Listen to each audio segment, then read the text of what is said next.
Okay, there we go. Fiddling with my mic and trying to figure out why it wasn't picking anything up. I had it set way too low! Because my computer keeps doing that. Anyway, now that I actually have sound, let's hit record and get started.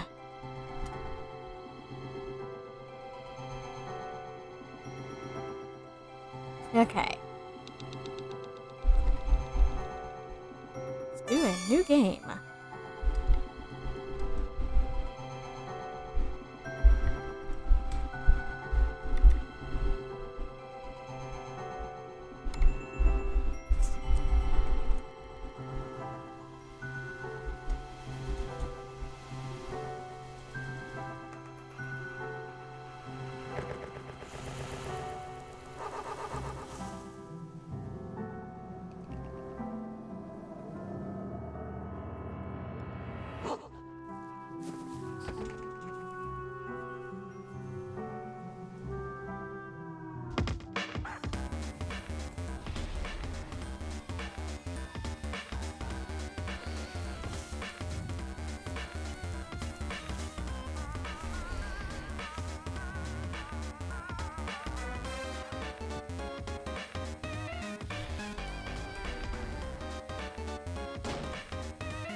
Your name is?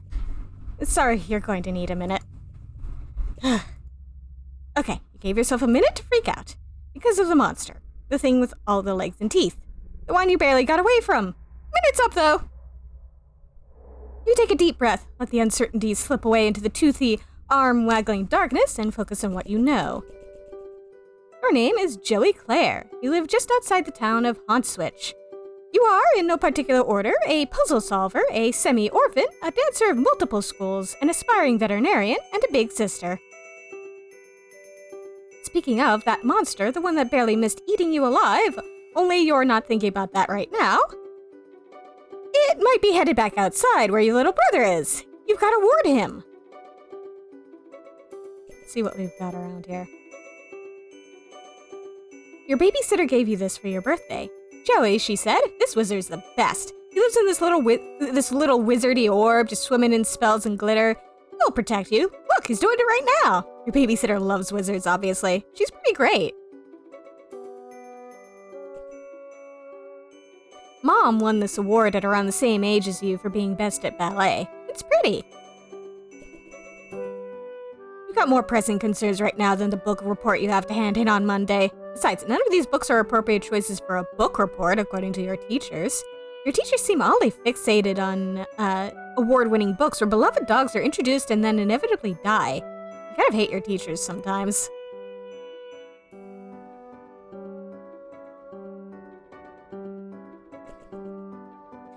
It's easy to make. Your very own cake. Or something like that. You were really excited to get this for your birthday last year. We ran out of the baking stuff pretty quick. You could use regular sugar and flour or whatever, but it's not like you have those things just sitting around. Who does, honestly? People with moms, you guess?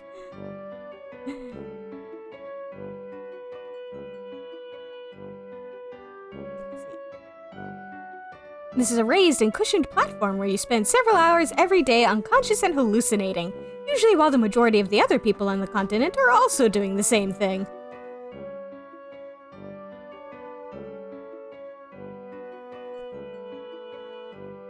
They should be pretty safe on the shelf, which is the point of shelves, you suppose.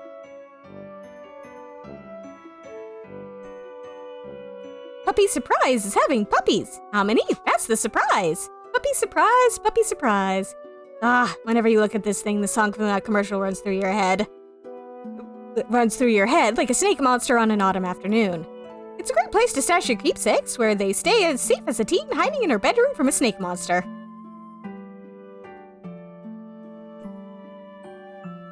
You reach inside the plush canine and... Puppy Surprise is having puppies! Ah yes, no one would ever think to look for your precious diary key inside a plush mother dog. Least of all your brother, who was upset he didn't get one of the puppies. Jude can be pretty melodramatic.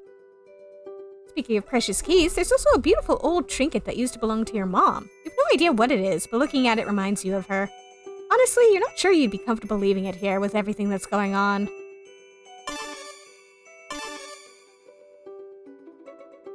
While you're at it, you think maybe you should keep this beautiful heirloom of your mom's close. Just a feeling. A deep, inexplicable, impossible to ignore feeling.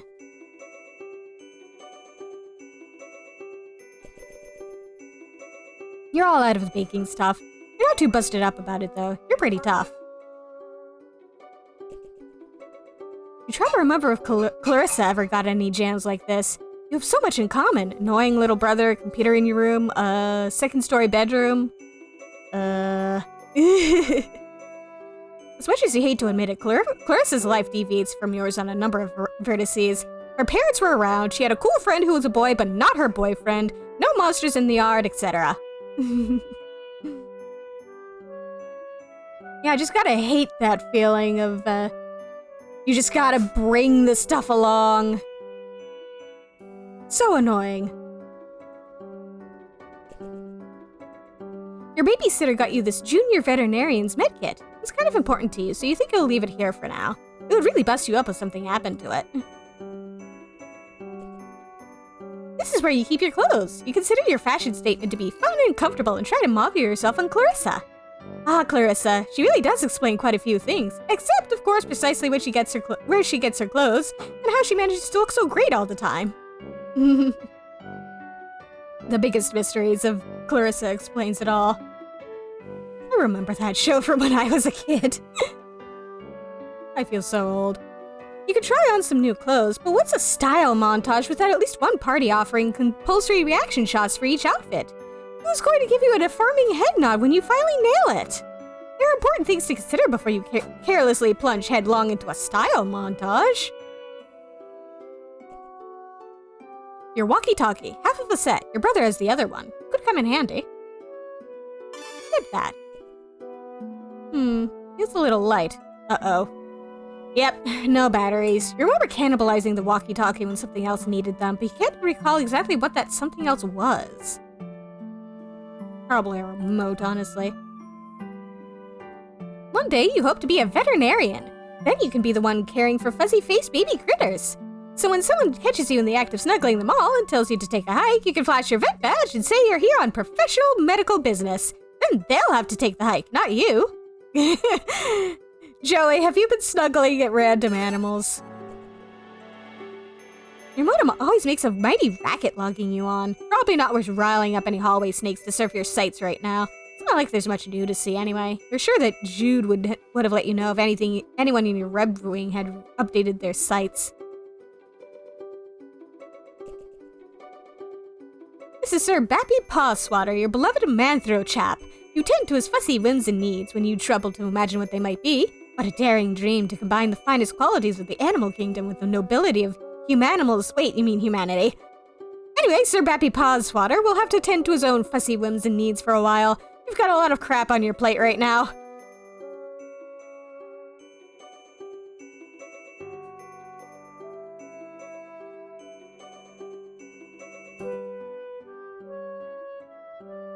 Walking to the other side of the room. I know I need to look out the window, but let's explore a bit more first. A prodigious collection of titles for your console's hungry cartridge-shaped mouth. All the best ones are here. Well, all the ones you happen to own are here. You could spend all day listing them. There's Bubsy, there's... Mentioning Bubsy made you feel a little queasy, so you think he'll stop there. You might go lie down for a bit, actually.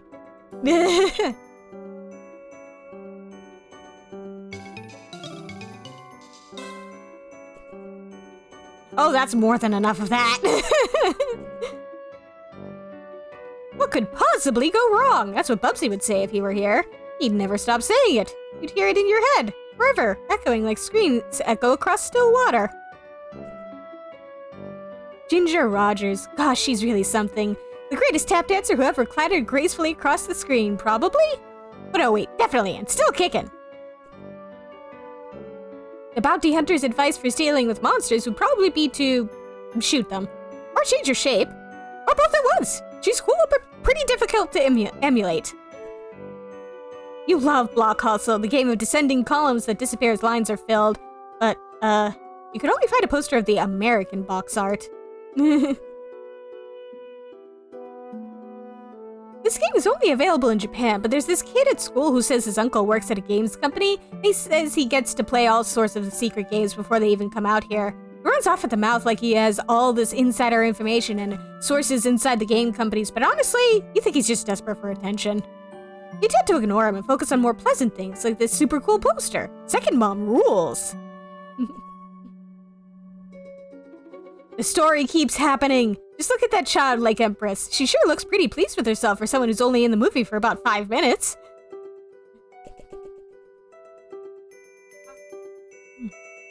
Hot steppin'. You don't really perform the styles of dance that make this movie such a pulse-pounding barn burner of a smash hit, but you'd certainly like to someday.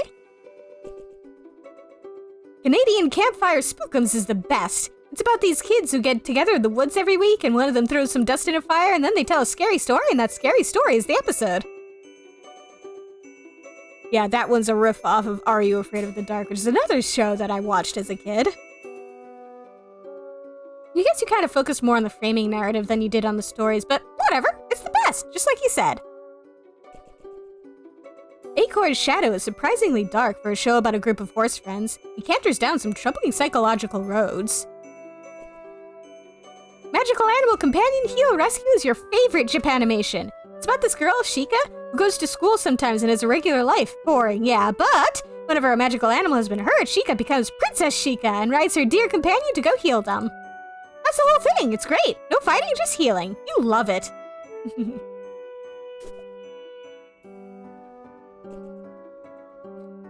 Since she's been gone, you've seen less and less of Pa over the years. Guess he had greener pastures to move on to. Or bluer beauties. That little girl there, she's destined for big things. Big hopes, big fears, big worries, big lonelinesses. Now hold on, pull yourself together. What would your mom say if she knew you were thinking like that? You really wish you knew. This poor kid. You usually don't have much to record in here on account of the humdrum life you lead. But you think today will be a different story. Maybe you should take a moment to record a note now, just in case this is your last chance to sit down your final words before your tragic demise at the hands of a horrible sneaky thing. What a good idea. It's locked! If you wish to gain access to your long-buried or recently buried secrets, you'll have to use the diary key.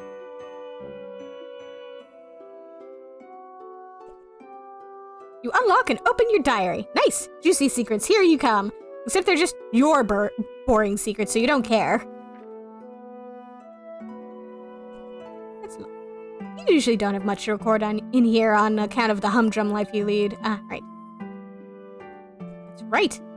Maybe something from your past will shed some light on today's terror mysteries.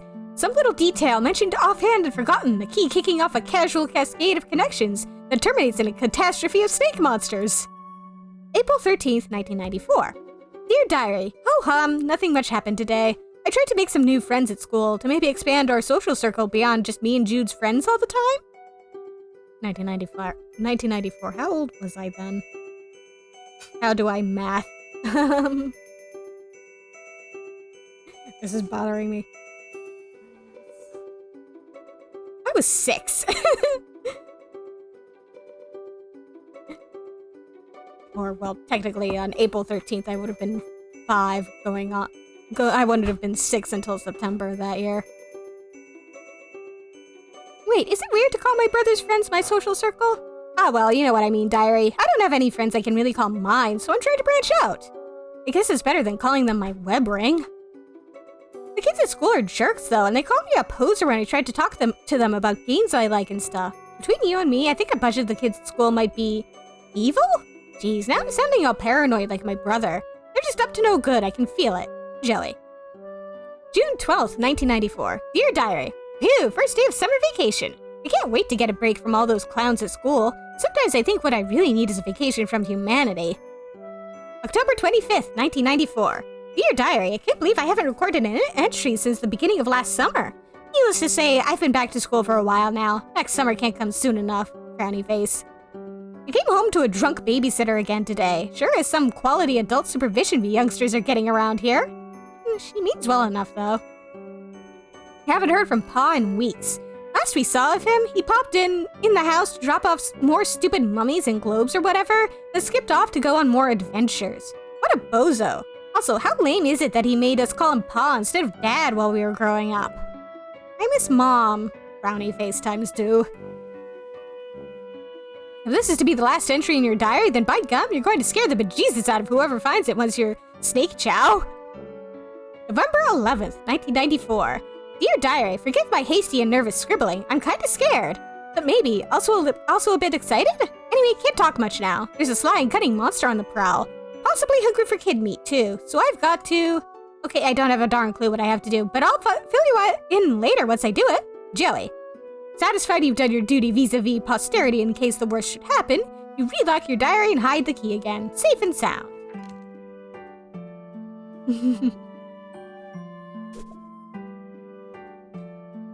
Gotta get in that apocalyptic diary time. The goal of this game is to get 4 of your colored circles in a row before your opponent, who's trying to do the same. You can also theoretically connect 5 if you're kind of a showy jerk. You really like this poster, but can't really say why. It's pretty, and you like the expression on the ballerina's face. You wonder if this is what it's like when adults go to museums to look at actual art. You hope so. You give it a good, hard stare. Yeah, you're appreciating the heck out of this art. It would be difficult, if not impossible, for anyone to appreciate it more.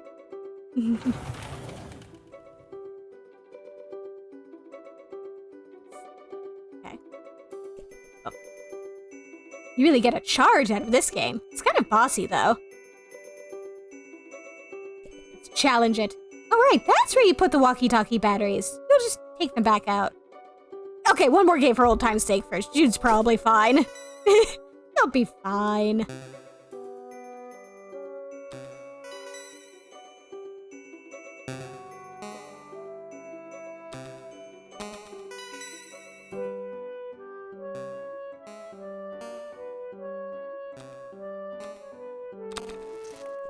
Nope. Oh, looks like the green button isn't working. Well, nostalgia's satisfied. Might as well scavenge the batteries. Let's use the batteries on the walkie-talkie. Success! The walkie-talkie works like a charm now. A charm with battery power. You feel pretty pleased with yourself. It would seem you just solved your first puzzle of many, on what is sure to be a sweeping adventure full of mysterious brainbusters. Then again, putting batteries in a thing isn't technically solving a puzzle, you suppose. It is just overcoming a minor inconvenience that you created yourself, using mundane, widely available modern technology. You don't care, though. You're counting it. It counts. Let's take a look outside real quick. Ew. Poor puppy. If that icky, snaky thing hurt her, well, you'd use your budding veterinary skills to patch her up and make it all better, but you'd also be very angry. Right now, she doesn't seem to want to come out of her doghouse. You don't blame her.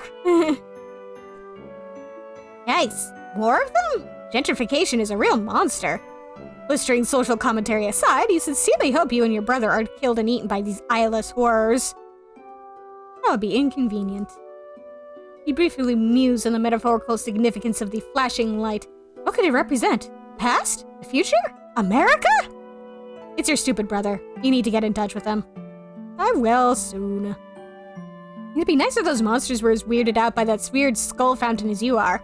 Unfortunately, that thing is probably monster chic. Hey, it's a cool-looking fountain. The sun is just set, making for a glorious autumn eve. As such, autumnal evening glory radiates from the heavens, kissing the clouds on its way down to earth. Stupid clouds, all untouchable and ephemeral and stuff.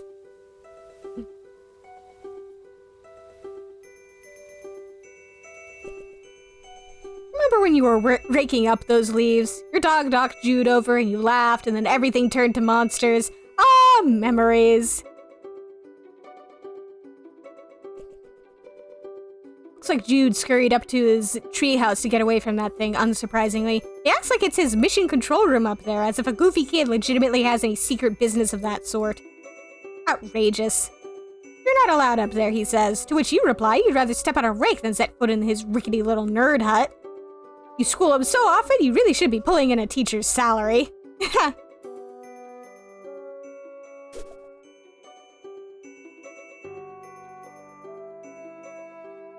Okay, that's enough goofing around. Jude, are you there? Are you alright? Yes? Been covertly signaling status and requesting yours. Over. You mean the lantern? I don't know Morse code. Would never use such easily decipherable code. Over. Enemy agents everywhere. Over. Wait, unover. Still unconfirmed vis-a-vis your condition following enemy serpent encounter. Over. Please report bite status. How many and how gross. Over. Should I reassure my brother, or should I yank his chain a bit?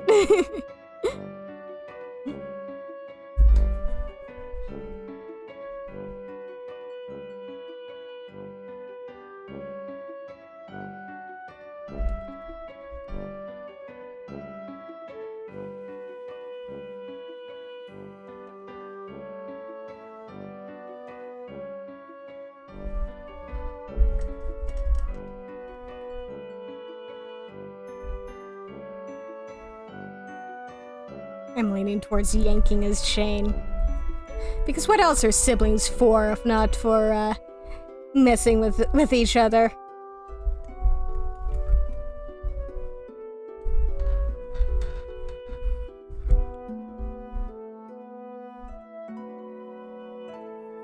Not great.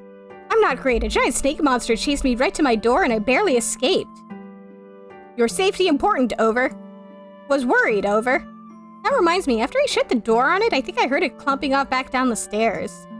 I don't think you should leave your treehouse anytime soon. It might be headed back your way. No plans of leaving current location, yard crawling with cryptid vanguard. Over. Cryptid vanguard? Missing big picture, Joey. Over.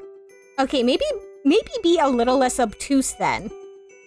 Purely defensive posture, tactically suicidal. Monster's likely just distraction. Could have obscured additional agents at approach. Over. You mean, like, more monsters? Or... Can't discuss on unsecured channel. Can't be certain who's listening. But evidence points to Antari's class conspiracy cascade. Over.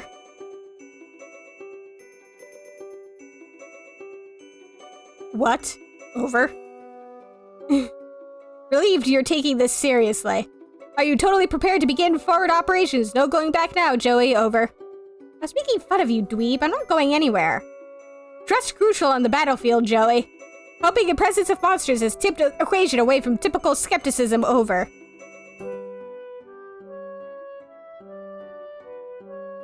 I think my resolution isn't quite big enough for, the resolution I have this set to isn't quite big enough for that. Yeah, I trust you. Okay, that's fair. Okay, what do I need to know? Your current position not secure. Large yard-facing windows. Location compromised to enemy. Situation rapidly deteriorating. Must abscond to attic, Joey. Over. The attic? Yes, the attic. Strong door. Well stocked with tactical material. Take left out of bedroom, go upstairs. Highest room in the house. Over. I know what the attic is, Jude. It was just a weird suggestion. What else is new? More inscrutable rambling from my treehouse lunatic brother. Don't understand. You sounded confused. Trying to help. Over. Look, just shut up, okay? I'll sneak up there, lock the door, and you can...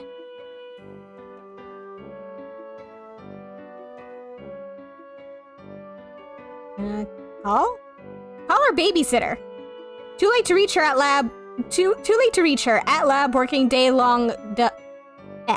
Too late to reach her. At lab, working day long done. Over. Oh no, you're right. Agreed on both counts. Babysitter capable strifer could help tip scales. Might also help convince you to get to safety. Jude, I'm going to go to the stupid attic, okay? I'm sorry for being mean. Do you have your weapon? Over. Sure don't. Why would I keep that thing around? Serpents swarming everywhere. Over. You want me to fight them with a flashlight? Don't blame me for being nervous with high concentration of serpent presence. Must be brave. Your brother believes in you and knows you can beat the serpents. Over. Stop saying serpents. Do you recall where weapon is? Over. Yeah, it's in the closet. Understood. All set then. Over. No, I mean the hall closet. Crap. Over. Yeah, well, I guess I'll have to take your word about all this. You are sure about all this, right? Absolutely, extremely certain. Over. Over and out, Squirt. See if I can...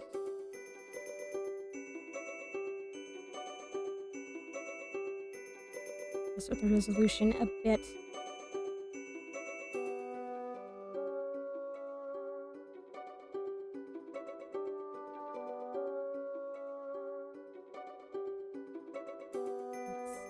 Okay. Right. It's in the hall closet, so...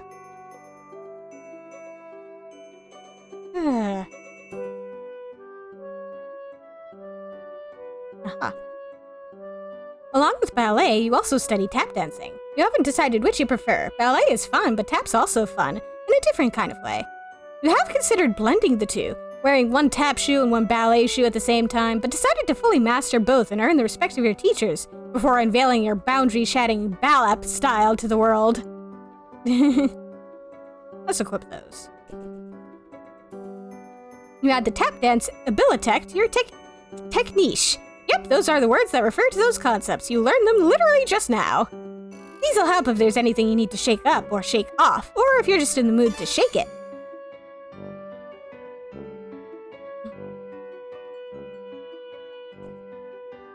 Talk about hot steppin'. Well, lukewarm steppin'.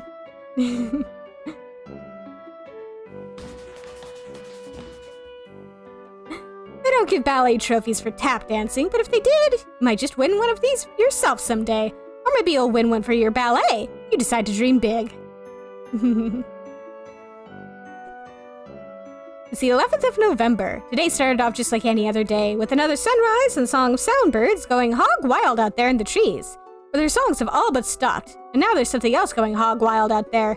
You don't know what it is, but it ain't birds, and it sure as heck ain't hogs. You've already marked today's date as part of your daily routine. If anyone claims that you didn't exist on the date of November 10th, 1994, you can shove that big red X right in their face and prove them wrong.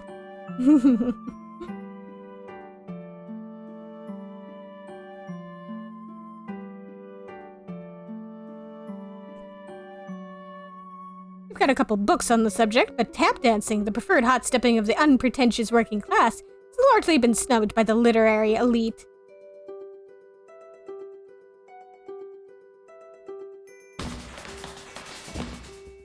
They're a very appreciative audience as always. Surprisingly, no one fell off the shelf this time. Amazing.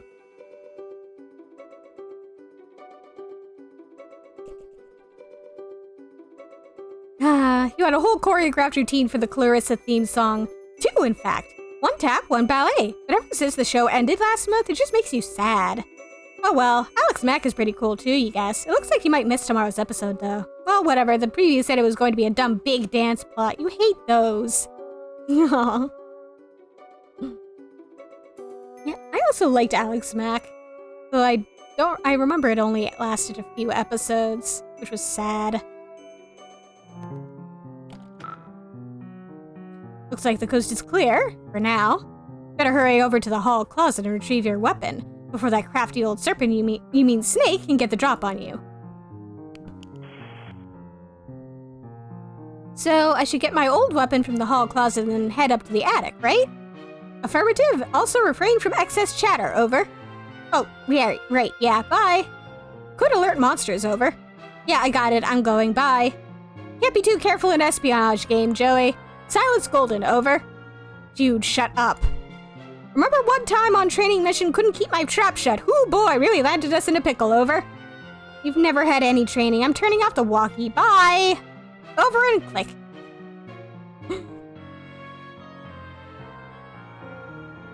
It's your mother's jewelry box, a priceless heirloom with immeasurable sentimental value. Also, there appear to be some of your brother's empty cans of Pringles.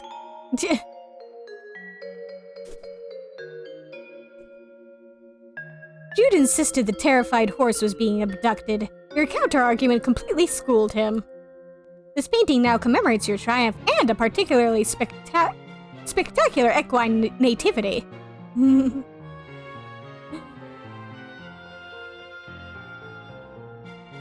Yeah.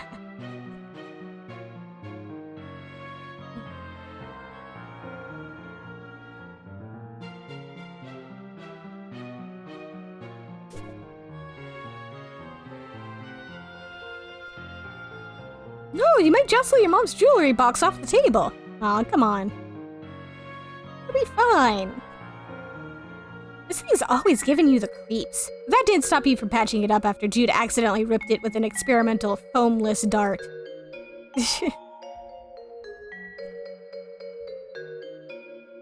From the first and last dart gun war with Jude, Belinda here provides great cover for those who refuse to use firearms. Namely you.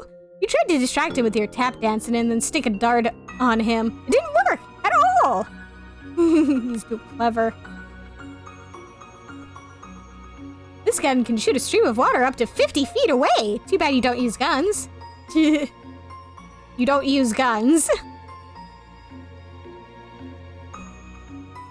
It is a globe-like sculpture with an arrow that conveniently alerts you to the location of the ceiling. Ah, so that's where it is. Thank you, globe-like structure. Let's give it a spin.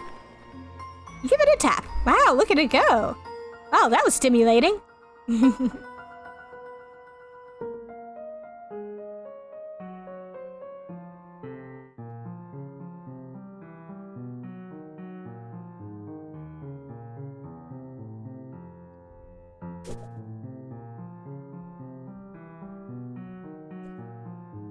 This is the door to your neurotic dork of a brother. Yeah, he really should have. Such a rude little brother. This is the door to your neurotic dork of a brother's maximum security bedroom. Keeps it locked up tight because of all the silly conspiracy work he does in there.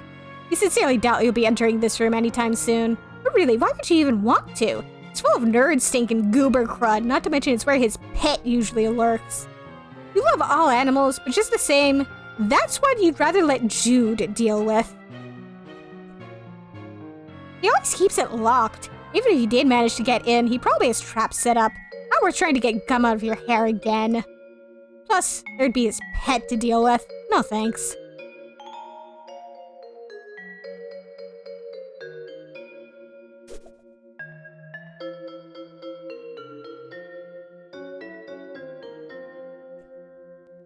You're light bright.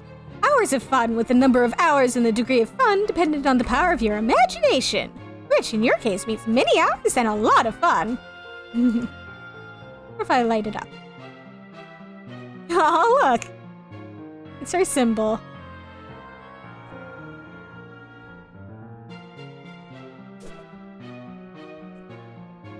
You've always been a bit creeped out by the monster in the water.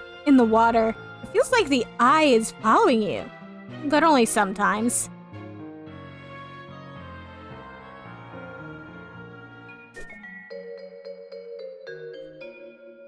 It's the hallway closet. If memory serves, there's a box full of some old belongings of yours in here. I wonder if it has what you're looking for.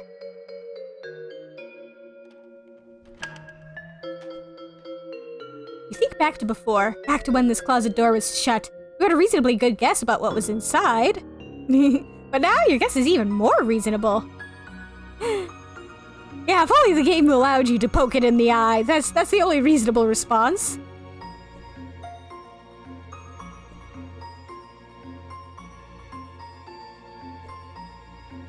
That box probably has the stuff you need, but you can't reach. You wonder what your next step should be. Actually, your tap shoes might be the solution to this problem. If you just get a good stop going, you might be able to tumble that box right off the shelf. You can't search the box while it's still up on that shelf. There we go. Wonder what's stashed in here. Nothing fragile, you hope. Well, I didn't hear any crashing or tinkling, so I think we're good. You pick through the box and find your flashlight. And an old pair of ballet slippers. These will come in handy.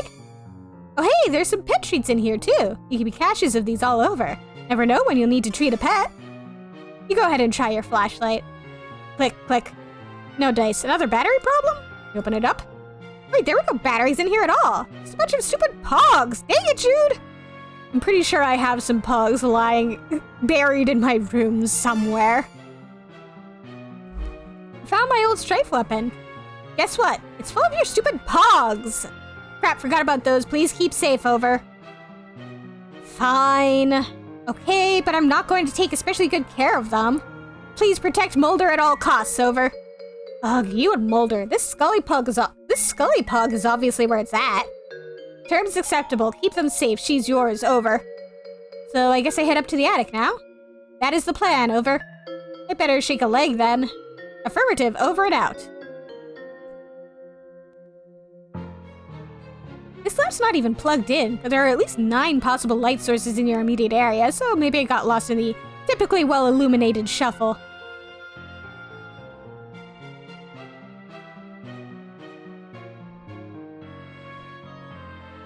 You got your strife weapon back. Time to head up to the attic, right? You're taking a leap of faith with Jude on this one, but he seems to at least think he knows what he's talking about. Okay, fine, we'll head up to the attic.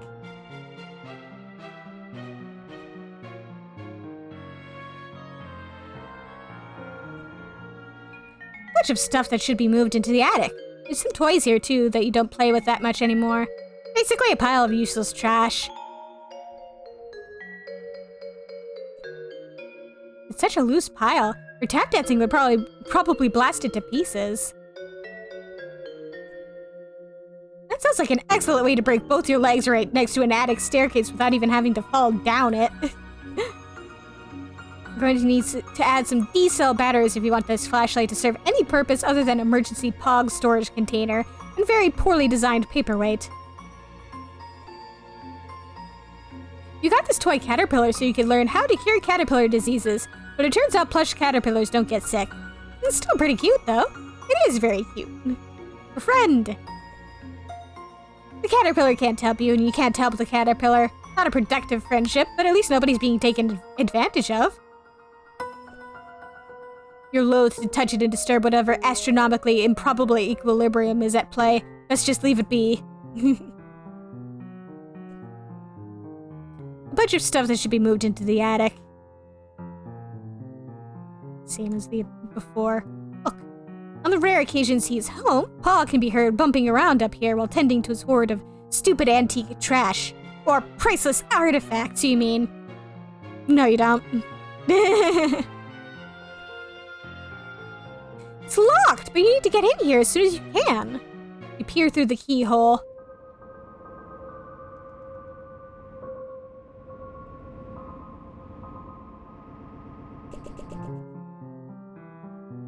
Weird. What the heck was that thing? How long has it been there? Hey, the attic door's locked. Cripes, forgot about that. Tactical blunder on my part, over. It's fine, no big deal. Just left the safety of my room to be eaten by monsters in the hallway because my dorky brother sent me to the safety of the wrong side of a locked door. Is it not fine, over? Jude! Panic not necessary. Still need to get you to attic, over. For safety, right. Well, whatever, I'm trusting you, I guess. Appreciate that, over. Although so far it hasn't really paid off. Joey, please, just need you to head to trophy room, over. Oh, gross, I hate that place. Why does he even need a special trophy room when our whole house is just his dumping ground for whatever garbage he picks up on his stupid adventures? We'll find key to attic there. The serious whims of absent father not relevant, over. Fine. Over and out.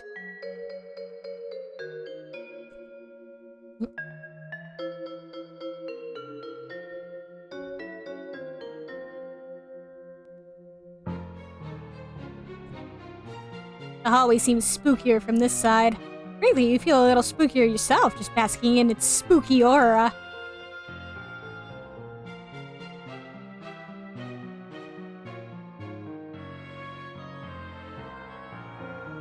What do you want? So, head to the trophy room? Affirmative, over. Got it. Over and out.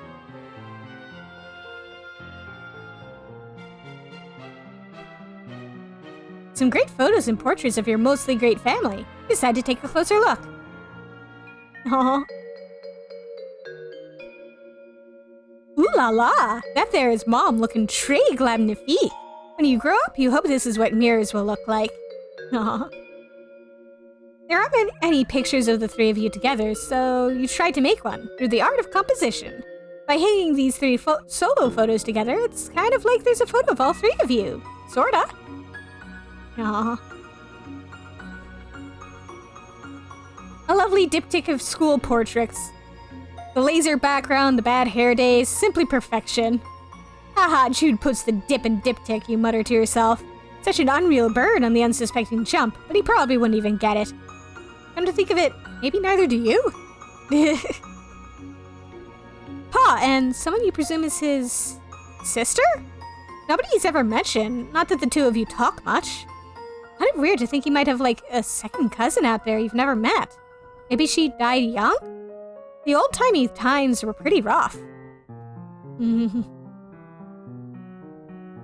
Anybody familiar with Homestuck should recognize, these two and her.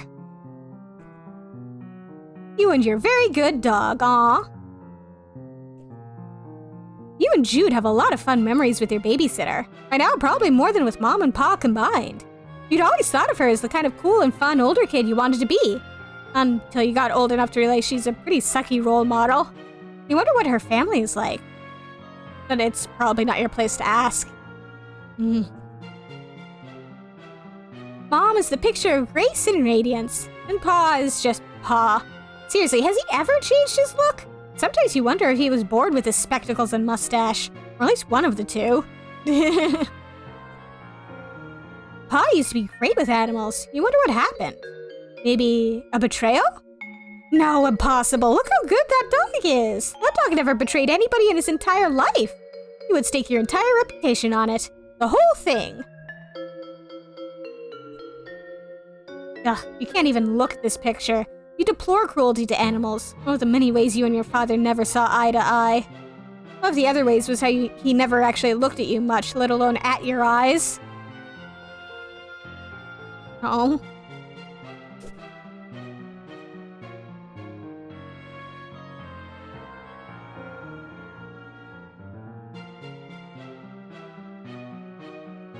There we go.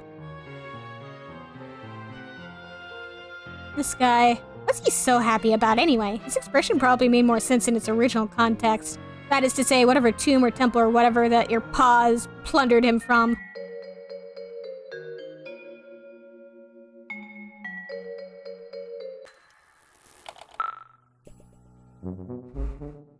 Well, seems the power is out. That should make the trophy room quite the adventure. Which is to say, not quite the adventure you wish you were having right now. Well, it would seem the power's out. Classic psyops, over. What? Credit where it's due. Best way to destabilize countermeasures. Leave you in the dark. Literally, over. Not literally. It's still like late afternoon, I can see fine. Should have no trouble getting to trophy room then, over. Fine then, Mr. Mission Control. Yes, great, over and out.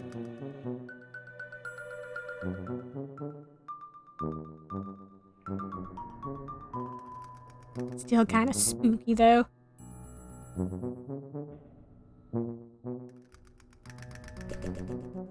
Just your reliable old portable cassette player, complete with headphones. Jude can occasionally be found using it to even further isolate himself from reality.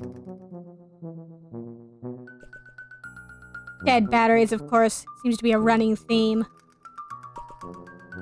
A beanbag chair, super comfy and thankfully not filled with real beans. You could take a nap, but you've kind of got a lot going on right now, you know? Pa's major totem of power. The impressively clunky item controls the TV, the garage door, toaster, thermostat, and pretty much everything else of a gizmological nature. You literally cannot pick it up without using both hands.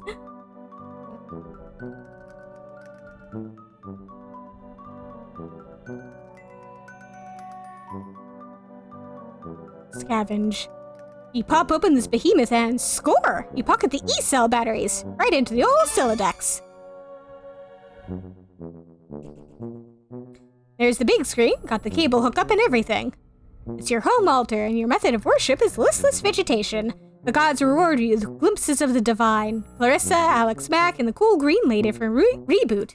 You really like her. She's cool.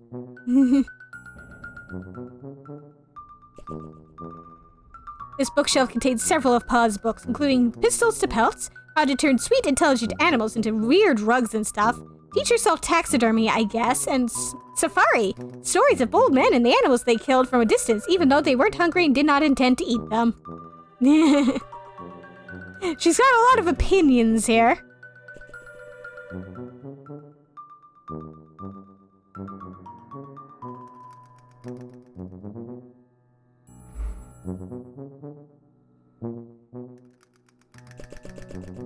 A piano can be used to turn the slight motion of one's fingers into music. Those ivories, how they beg to be tickled. But you mustn't! Also, you, can't. What do you mean I can't? Oh, that would be just the thing, wouldn't it? Some kind of eerie, lonely sonata to really set the tone for the adventure ahead. Something in a minor key, maybe? It's a shame that would probably provoke a bunch of monsters to eat you. Okay, fair enough. Also, you can't really play the piano. Okay, that's also fair.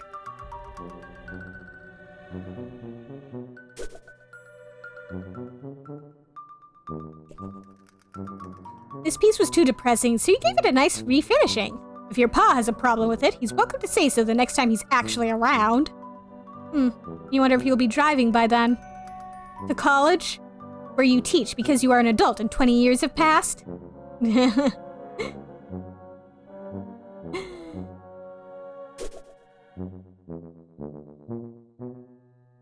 Her father is a very absent one. The ladies in these paintings are eerily beautiful, although maybe everyone would look like that in blue. The lamp. Goodness, you'd like to meet the lady who modeled for it someday.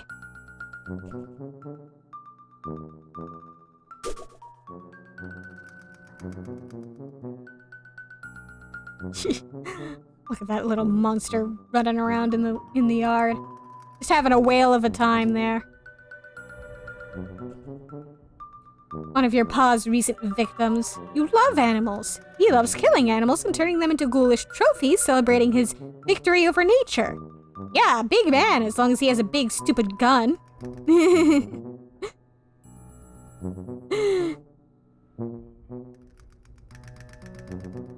I'm not entirely sure I want to pet anything in here.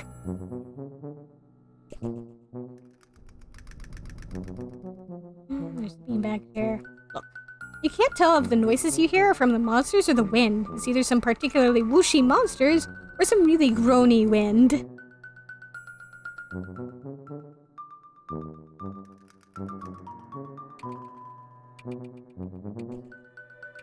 This lamp makes you blush brighter than the lamp itself. I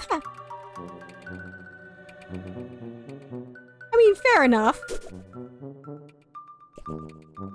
You've always enjoyed this painting, particularly because the lion looks so alive. Whoever painted it must have a very good imagination. Either that or they painted it very, very fast. The Teddy Bear Outpatient Clinic is for stuffed animals who required treatment but not an overnight stay. It's not just for stuffed bears, of course. It was named for its founder and chief physician, Arsala Teddy Bear.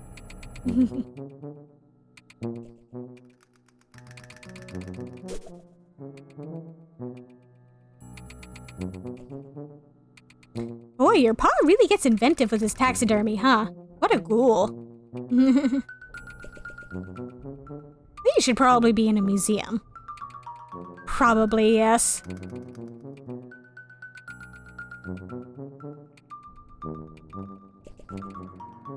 These used to be stacked neatly on the shelves, but your big dog came clambering through and slammed right into them. They tumbled everywhere. That was about 3 years ago.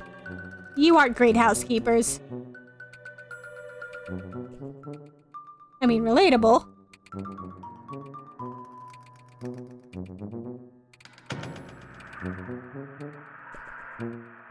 The power's off and such your fax machine is basically useless. This is an unacceptable state of affairs.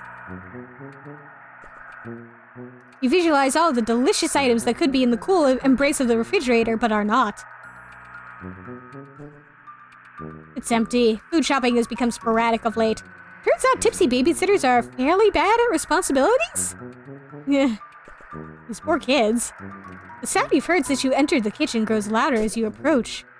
The awful static is like nothing you've ever heard, and you want to go back to not hearing it as soon as possible. You turn the radio off. It's off, and it'll stay that way. The radio is clearly, although weirdly functional, despite not being plugged in. You might be onto something here. Pop open. You open the battery compartment. Okay, good. If this radio didn't need batteries to make those noises, you'd have to upgrade the Spookitude to business class Spookitude, and frankly, you can't afford that. Jackpot, D-cells. You can never have too many batteries and never in too many different sizes either. That's the tuner. It's for tuning the radio. Yep, by golly. Your babysitter has just really atrocious taste. You're only 14 and even you can tell this is just really crummy. So she's 14. A couple years off from being able to drive.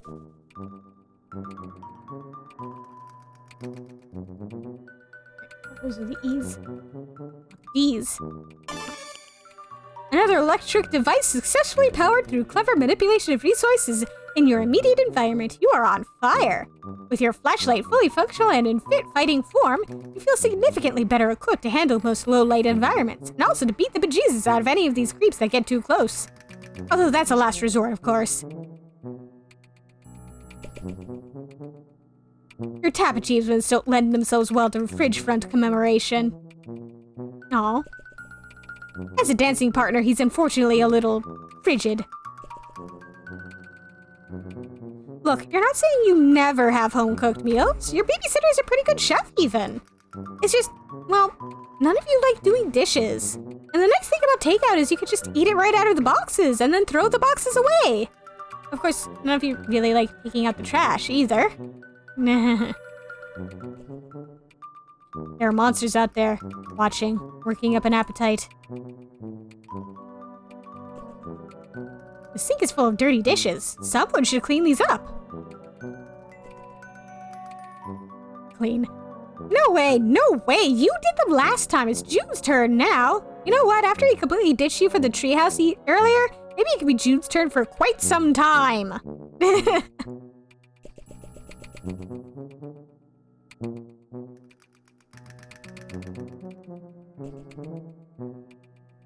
You're even out of dog food?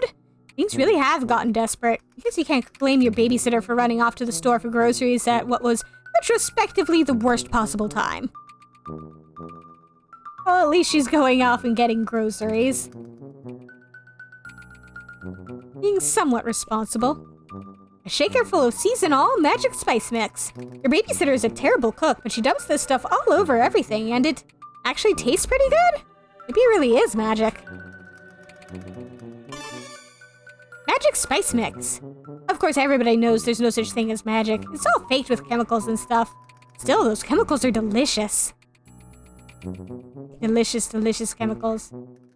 The tube highway that Jude's pet uses to get around the house. You haven't seen it tonight, fortunately. I want to know what his pet is.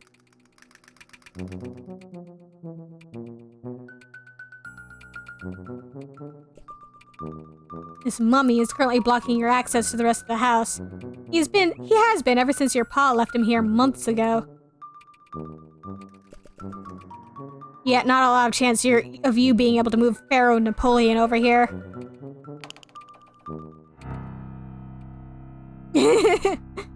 That's a good question.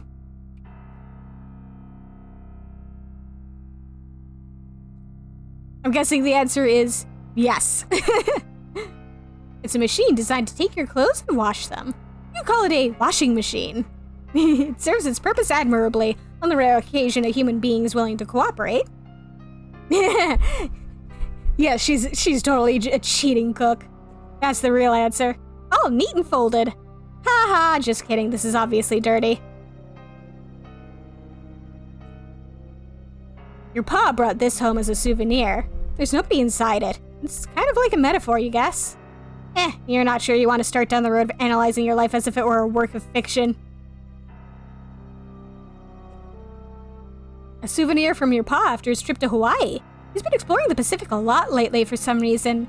Or so I mentioned offhandedly a few years ago. You assume he's still doing that, due to you not having any fresher data, or particularly caring one way or another where the hell he is. Pa loves his Blue Lady's portrait so much he keeps redundant backups scattered around. Because it's okay if you ignore something supposedly precious to you as long as you're paying attention to something kind of similar in another location, right? You decide not to pull on that psychological thread because you have important work to do. And who needs that crappy old blowhard anyway? You think she has some daddy issues? Or rather, you think her daddy is a little bit of a, bad dad. It's a taxidermy narwhal. Your pa brought it back with him from the Arctic. He sure does get around. Luckily for him, he has this big house to dump off the animals he murders and the kids he doesn't want to raise.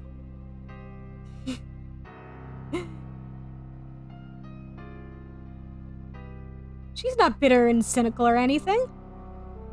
Your babysitter sometimes cracks into your pa's special reserve, and she tends to do it down here, so you and Jude don't see. You aren't really sure what to say about it, or if you even have any business saying anything about it at all. With your pa's strange affinity towards the Betty Crocker brand ever apparent, this musty old junk mainly consists of all sorts of cooking implements, ranging from the familiar to the enigmatic. Really now, you can tell what a whisk is for, but some of this stuff looks downright unethical. It's also in your ray. You can't reach the circuit breaker.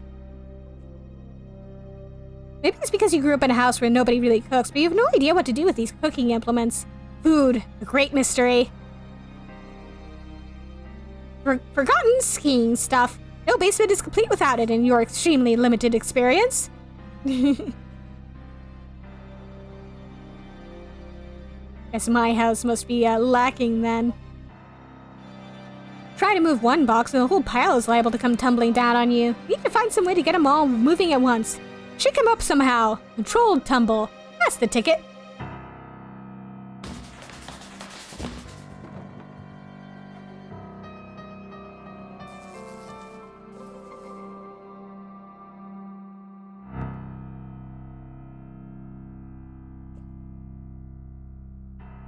You cleared the boxes away with your fancy footwork. Now just give the breaker a tug or whatever. Flip the breaker. And...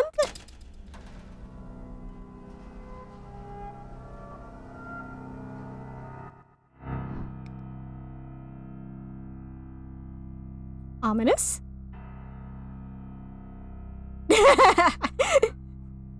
Game over. Death by boxes. The path to the circuit breaker is pretty clear now. Nothing really stopping you from, doing something with that. Oh!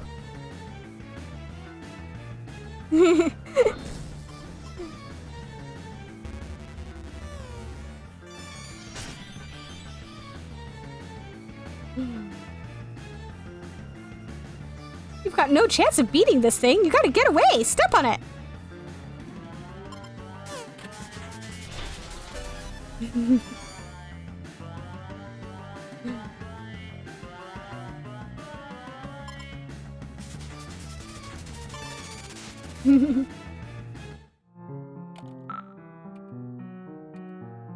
Got away safe. Power back on. You're doing or psyops of encroaching forces. Over? Give you back light only to snatch it away. Described hypothetical very cruel. Dealing with sick operators. Over. No, it was just me. Criminy Jude. That snake monster is down in the basement, by the way. I managed to get past him, but we'll probably need to deal with that at some point. Second encounter with said serpent, correct? Beast wily. But sister already established superior wiliness attribute. Over. Hey, thanks. I think. Trophy room should be trivial obstacle. Over. Wait, what? Add a key, Joey.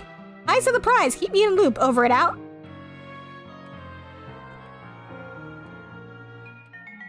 I move that. I make him fall over. I'd shake this mummy Napoleon guy right out of his busy aesthetic. Which would be one way to get past him, but it would make an awful mess. Oh, you never dance with soldiers. They'll just steal your heart away and then leave on a 3-year tour.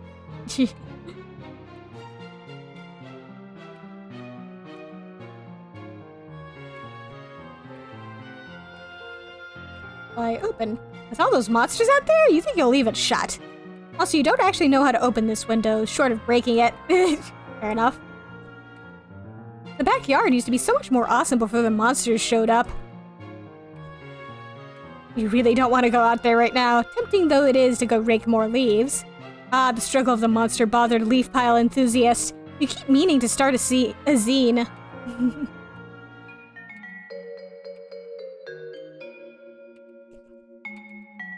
Your sweet, loyal dog loves that flap. Jude used to like it too when he was younger. He still likes it. This fax machine can be used to send facsimiles of whatever you stick inside it to whoever also has a fax machine. It's very high-tech.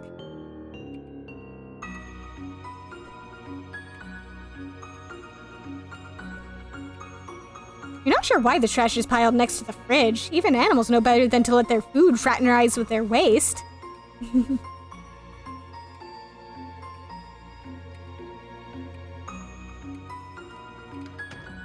What's that out here?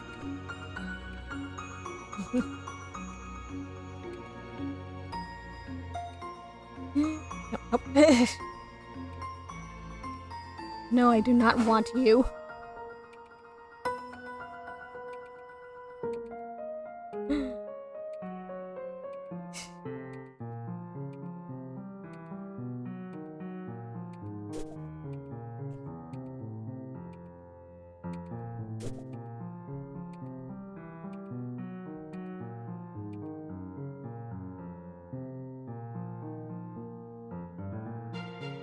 It's much brighter now.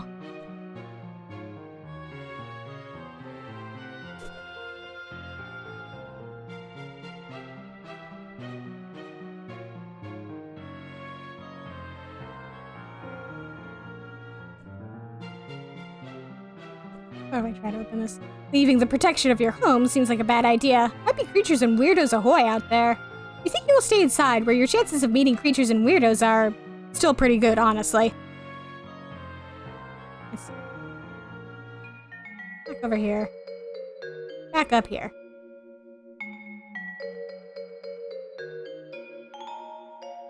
Gotta go all the way back up to the attic.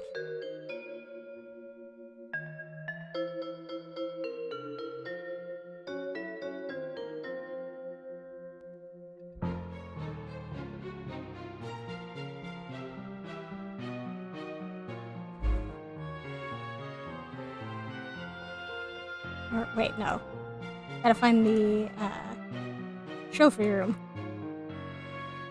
I'm a fool. I forgot what I was doing.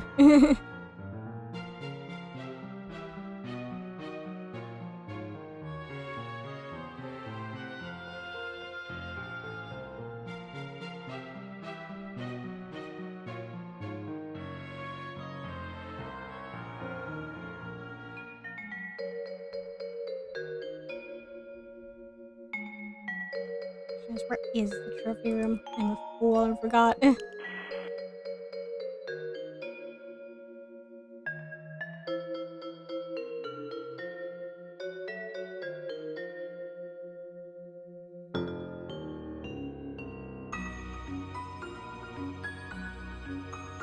Actually, let's get back to my room for a moment. Come on.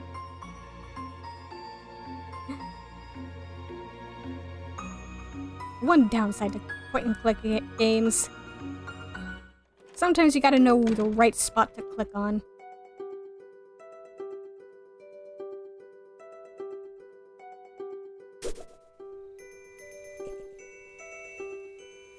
He'd better keep himself safe in there. You'd be seriously mad if he got himself hurt trying to help you.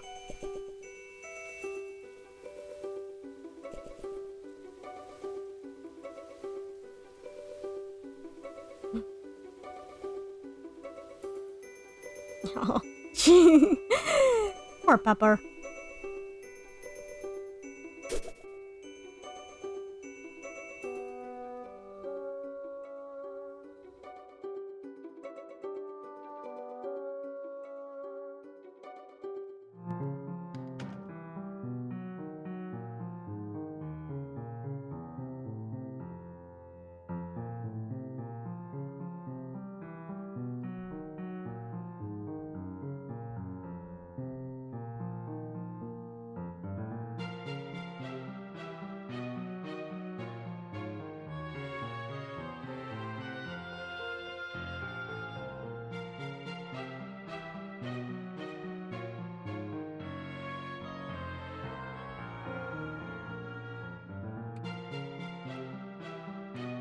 We're all just walking around.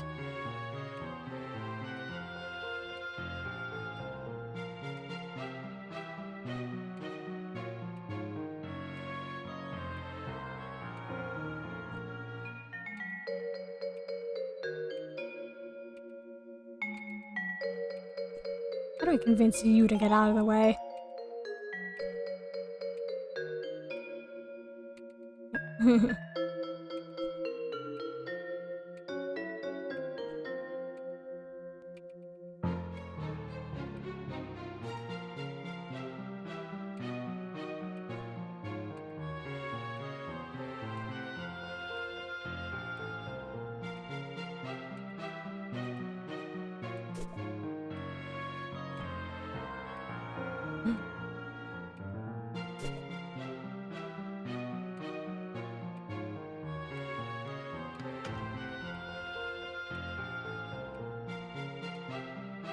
Ah, there we go. There's the door I'm missing.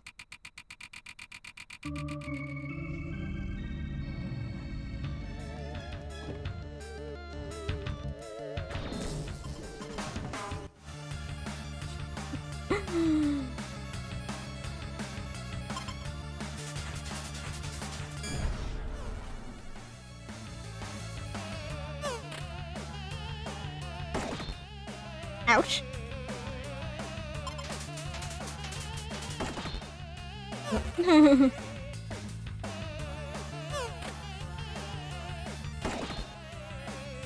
Ouch. So rude.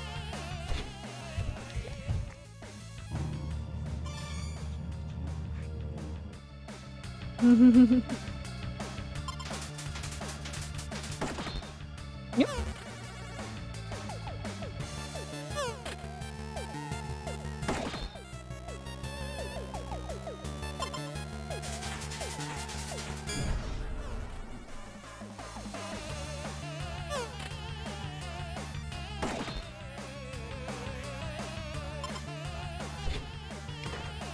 Aha.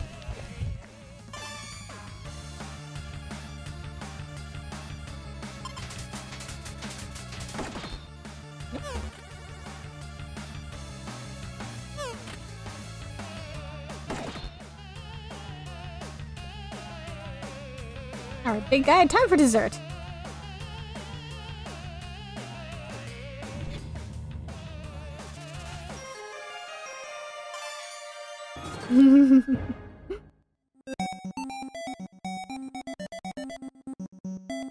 Alright, monster-inflicted death scene averted. You are unbelievably stressed out right now. Congratulations, you've ascended to rung 2, attained rank of tail wag Tyro. Max HP increased by 12, muscle increased by 7. Rung 3, attained rank of minute mammal mender. Dexterity increased by 2, grace increased by 6, leverage increased by 5. Rung 4, peppy patterer. Mastered noggin bop. Hubris increased by 4, courtesy decreased by 2.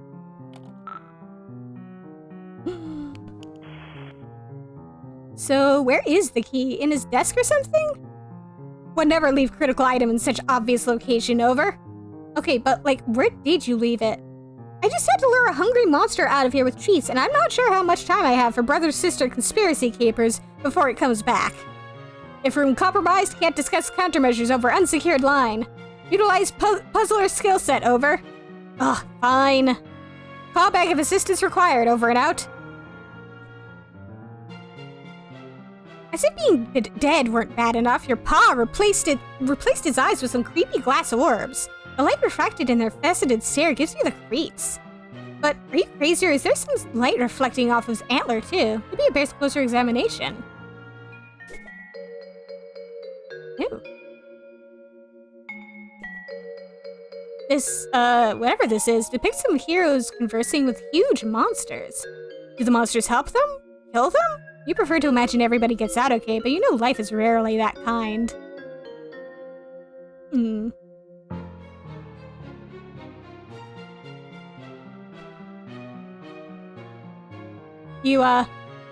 got nothing. You feel unqualified to comment. Too weird for her. You've got some really old ashes in here, and a couple of nearly disintegrated hunks of charred wood.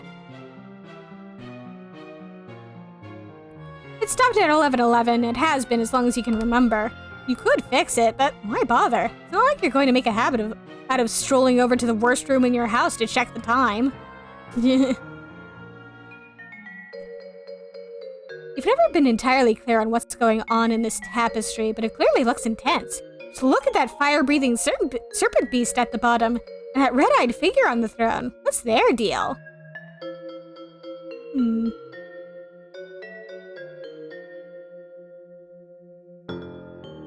Wonder if this could possibly hold any relevance to what's going to happen.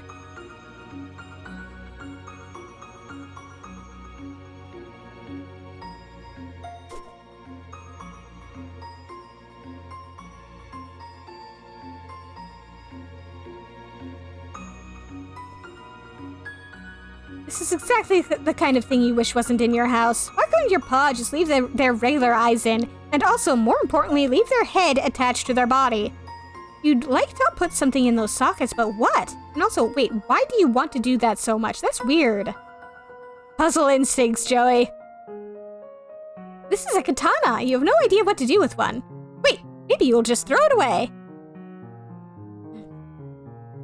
It's an alebrije. A folk art monster from Oaxaca, Mexico, carved out of the wood of the copal tree. This little thing used to creep you out really bad until your babysitter suggested you learn more about it. You found out they're based on monsters an artist saw in his dreams, and ever since then, he seemed a lot more friendly.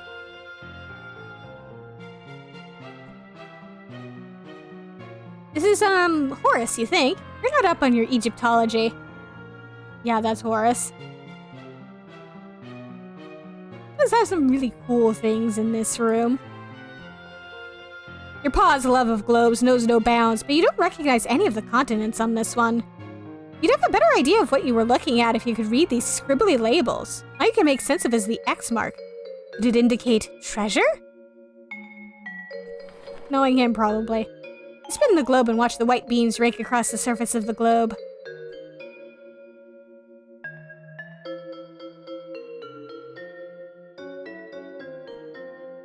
There's something odd about the antlers. You can't quite put a finger on it. Or can you?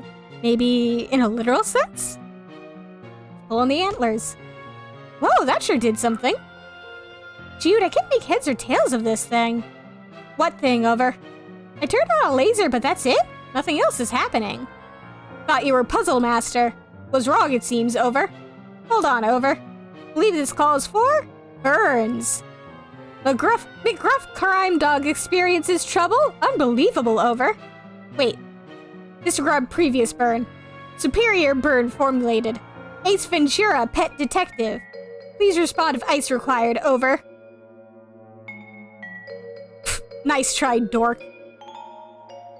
Maybe if you were a real tactician, you'd manage to get your burns out on the first try instead of requesting do-overs. Pride wounded but unable to protest. I've been informed mildly contentious banter cornerstone of squad camaraderie, Over. Yeah, anyway. How am I supposed to solve this thing? It's clearly a puzzle thing that cries out to be solved. Use marbles, Over. I'm thinking as hard as I can. You know I like puzzles. I wouldn't be asking if it weren't an emergency.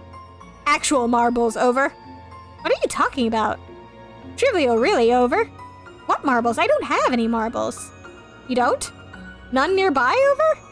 No. Oops, Over.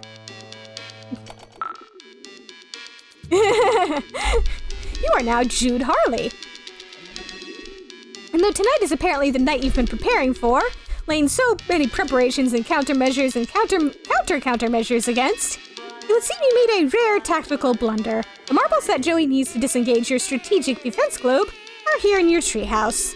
Time to call in the lone gunbirds. The perfect place to store your flares. Well, some of them. It's also where you keep your beeper, but you really don't want to get into that right now. You retrieve the cache of flares you were keeping in your metal chest. Combined with your flare gun, they're a tactical treasure. You keep smashing geodes in case they're secretly alien eggs. And if one is, well, you'll already have the hammer in your hand, won't you? Might be time to scan the airwaves again, see if you can pick up any chatter from the enemy.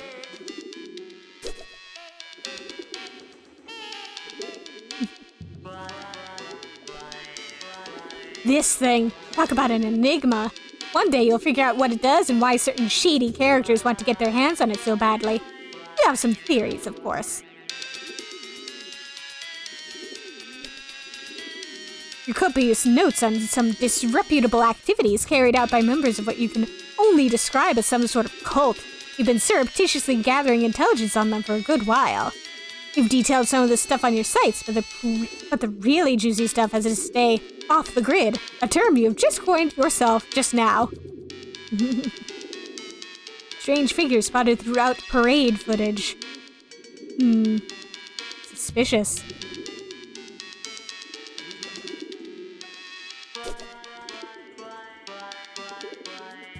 Tactical error. Consolidated all marbles here in Treehouse to prevent Attic Key from falling into wrong hands, over. Additionally, forgot about doing that, over. No cause for concern, putting top agent on it, over. Wait, who? Did you get in touch with one of your friends, or... Oh god. You mean one of your pigeons, don't you? Over and out.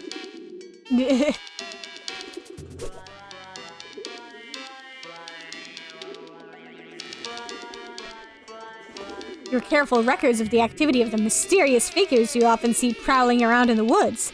Joey didn't buy it, but the sudden influx of monsters may have changed her stance.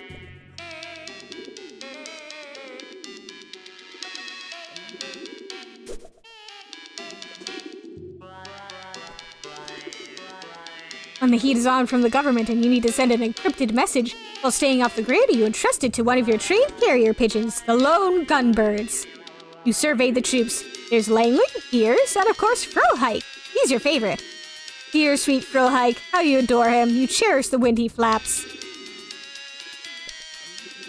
Standard camping lantern.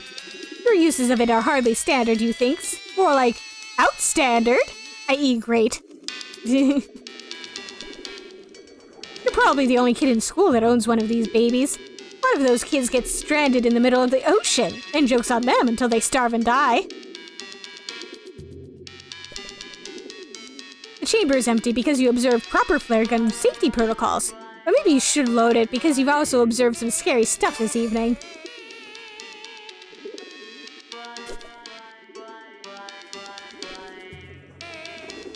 You've already committed this crucial intelligence to memory, but a truly great field commander keeps even better records.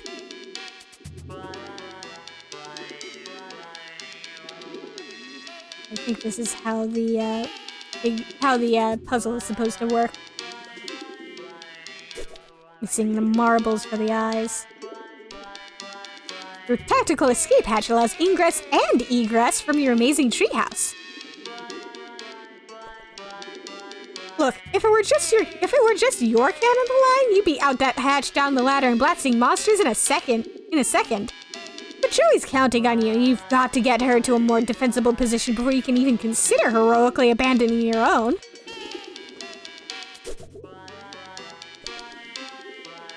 Look at that nice empty pouch. You sure could put some stuff in that pouch. Look at all these gems. This stuff is all treasure, plain and simple. I want one red. Put a red marble in the pouch. And a green marble in the pouch. The carrier pigeon couldn't possibly carry that much weight. Better stick with 2 marbles. Alright. 1 green and 1 red. Yeah, just get it.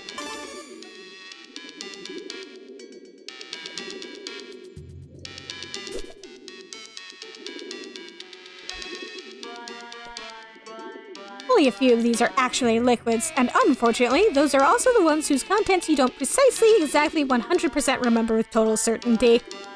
You're not saying some of them are urine. You're not saying none of them are urine. Jude. Jude, sweetie.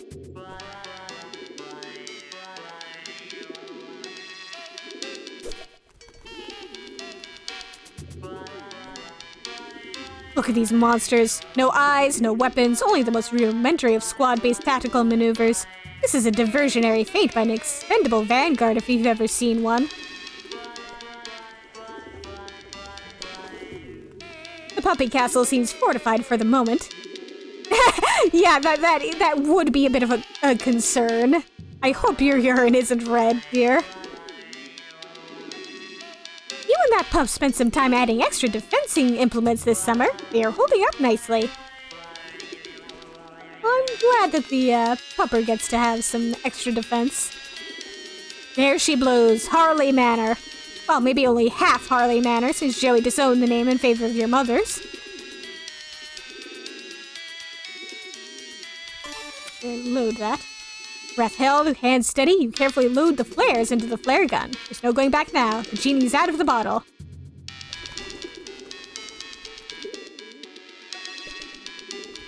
No, Joey's still in there, along with most of your stuff.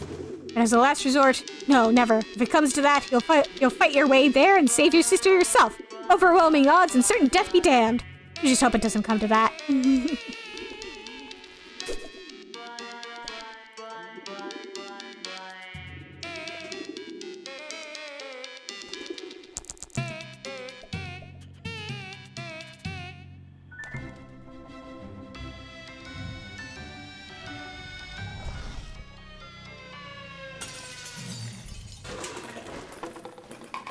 Oh dear.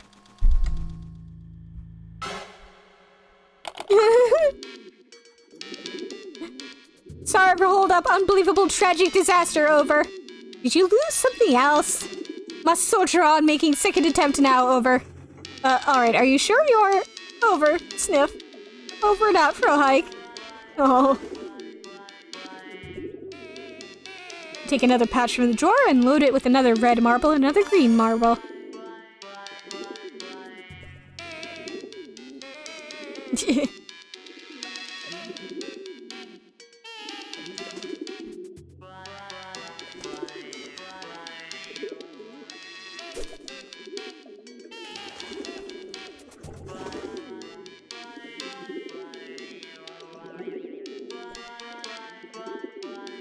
Maybe, but not yet. You're dealing with superior numbers here. It's critical that you wait for the perfect moment to attack. Otherwise, you're just giving away your position and potentially your life to agitate a single monster.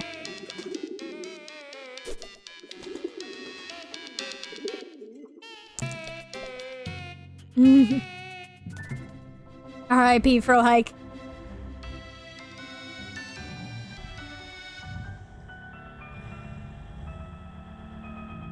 Where are you going?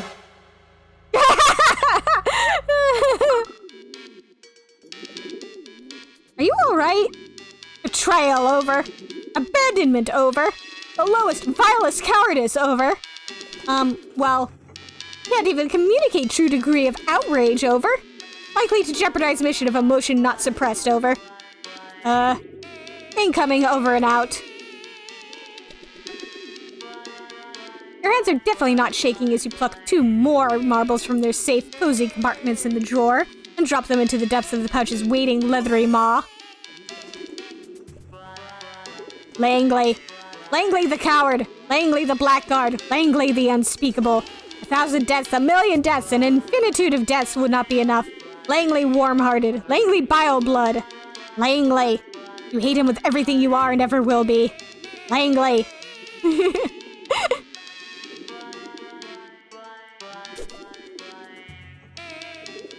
Maybe it would be a good idea to distract them.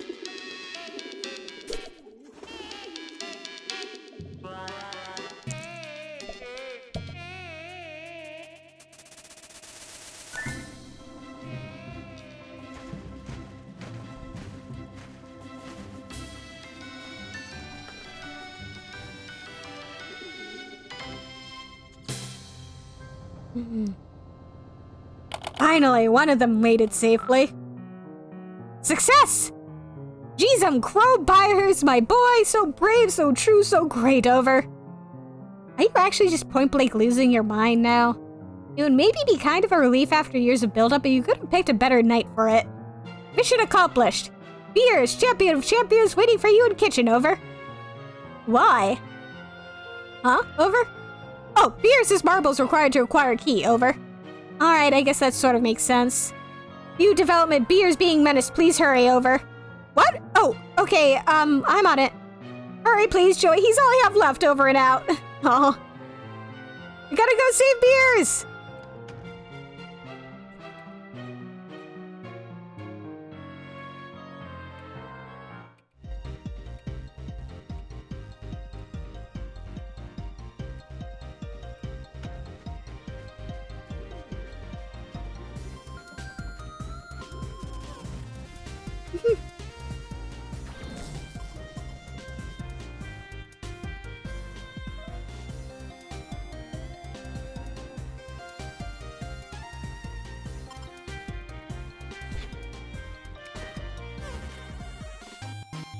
No, come on.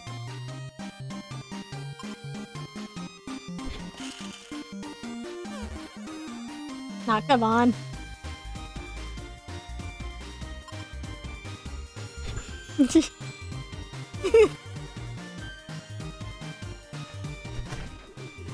Oh.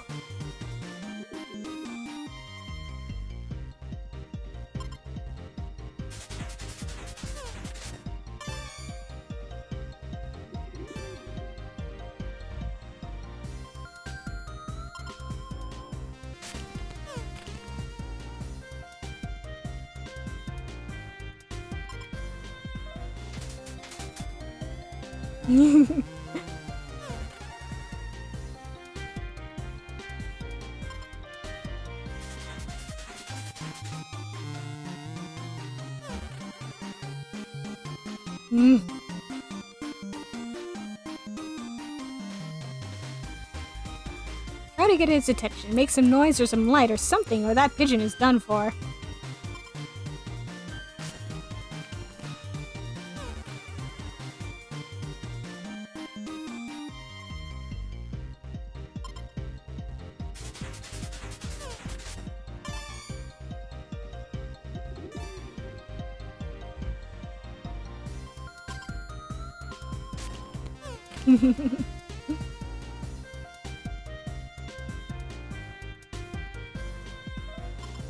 What if I... Aha!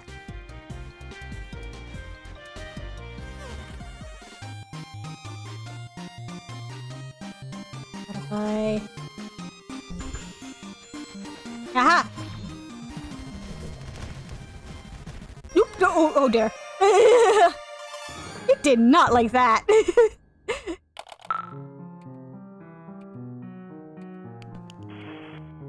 Joey, thank you for tactically brilliant seasonings, murder.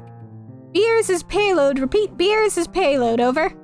Thanks. Do you know how I might get him down? He seems pretty terrified. Negative. Beers simply has unfortunate mercenary streak. Sure to respond to enticement, over. How do you bribe a pigeon? Sounds like setup for riddle or perhaps joke, over. Bye, Jude. Over and out.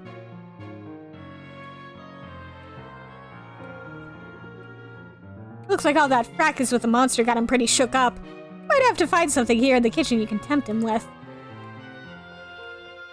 The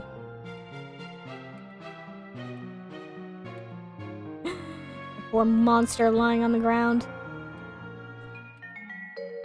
Oddly enough, you aren't sure these are safe for birds. After the violent strangled death of that monster, you're a little nervous about just feeding things to other things at random. Maybe there's something safer around here, like bread? Bread-like, at least. As you do not have flight capability, the pigeon remains out of reach. Maybe he needs enticing? What do pigeons like? Bread. Do we have any bread in this house?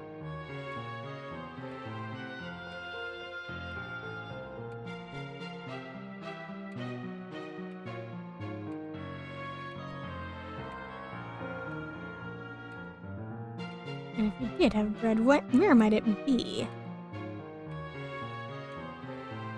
Oh.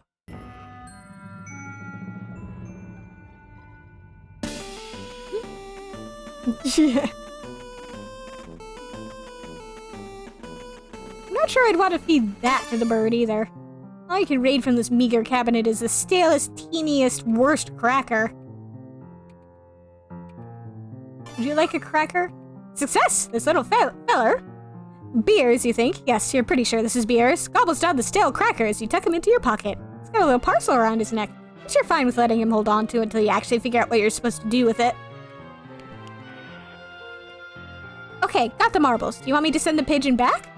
No! Over. Okay. Sorry, didn't mean to shout, just worried. Please protect buyers whose chances of surviving return trip very remote. Over. Okay, yeah, good point. Seems pretty dicey out there. Affirmative. Over. I'll just use these marbles or whatever then. Oh, you know how it goes. Affirmative. Good luck, sis. Over and out.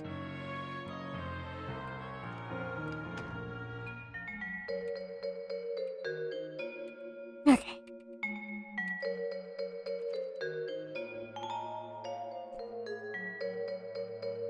Great. You carefully remove the marble pouch from around his neck and, believe it or not, shove the marbles into the empty eye sockets. You discard the pouch. What an evening it's been.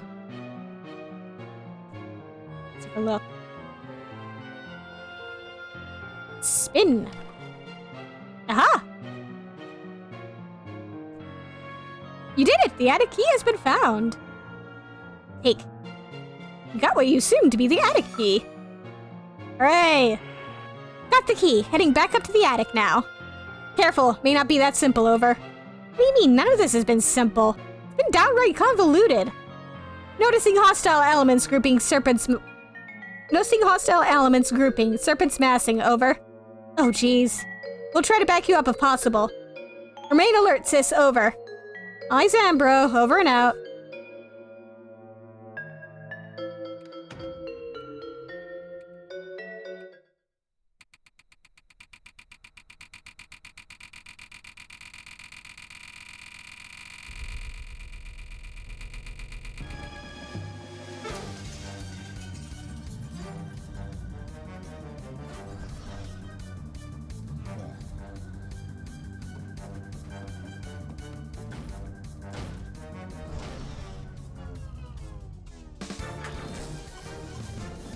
Uh-oh. Oh, dear.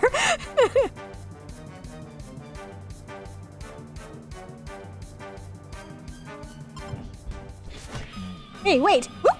Uh-oh. Ouch.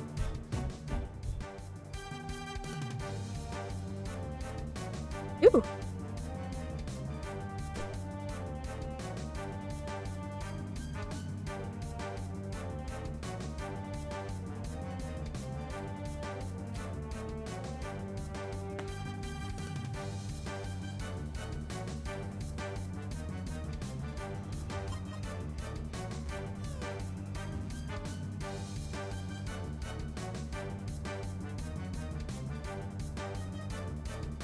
There's no getting past this behemoth right now. Focus on the relatively smaller ones.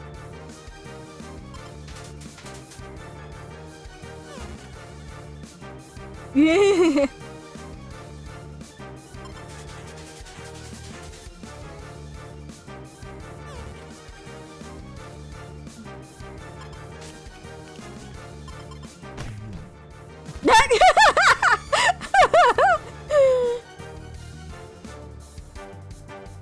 That would be a really great time for Jude to fire another flare. Flare time!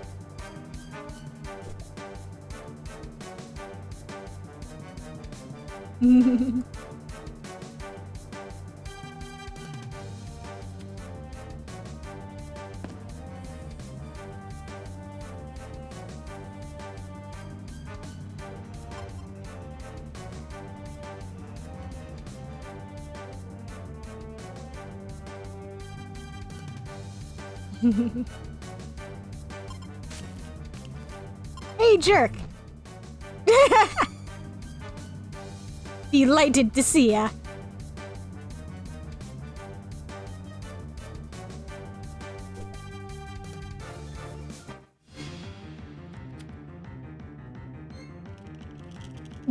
Jude!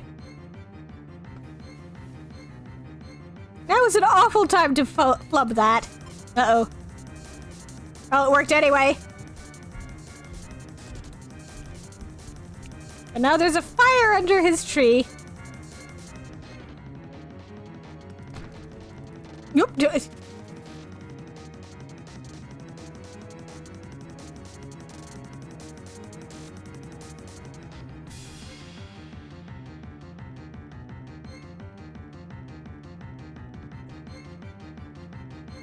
Yep, right. E.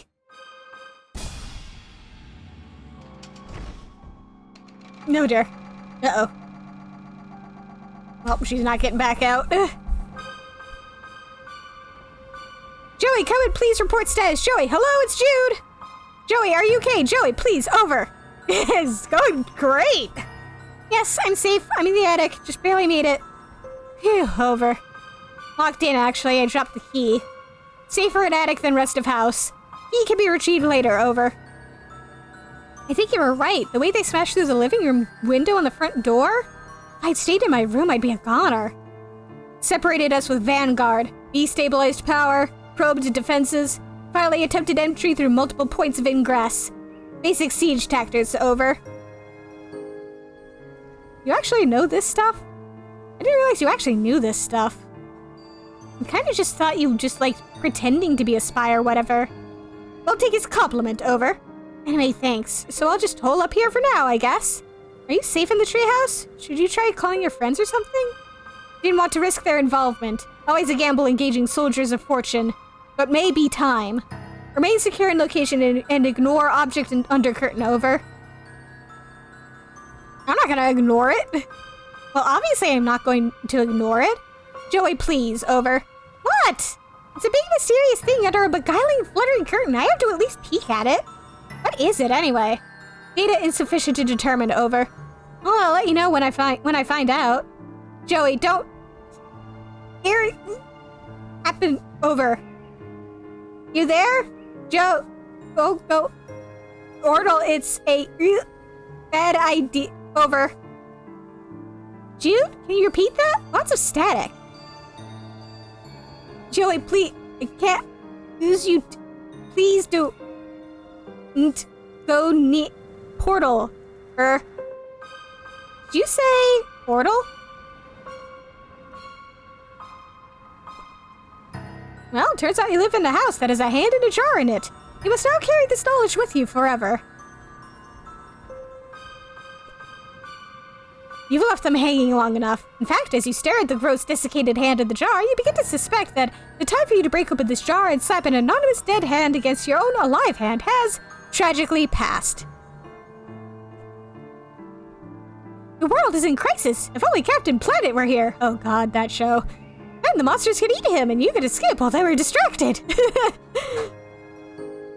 Now, was Captain Planet even capable of fighting? Another victim of Jude's overzealous crowbarring, no doubt. Any chance he gets to go prying and jimmying, the kid just goes nutso.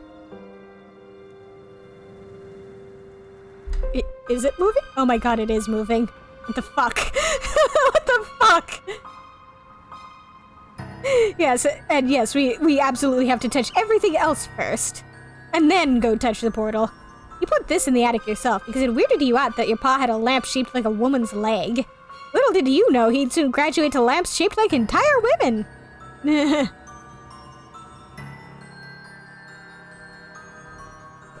What's this? The handwriting is barely legible and there's no return address, leaving with you no more information than you had before you looked at it. Pick it up.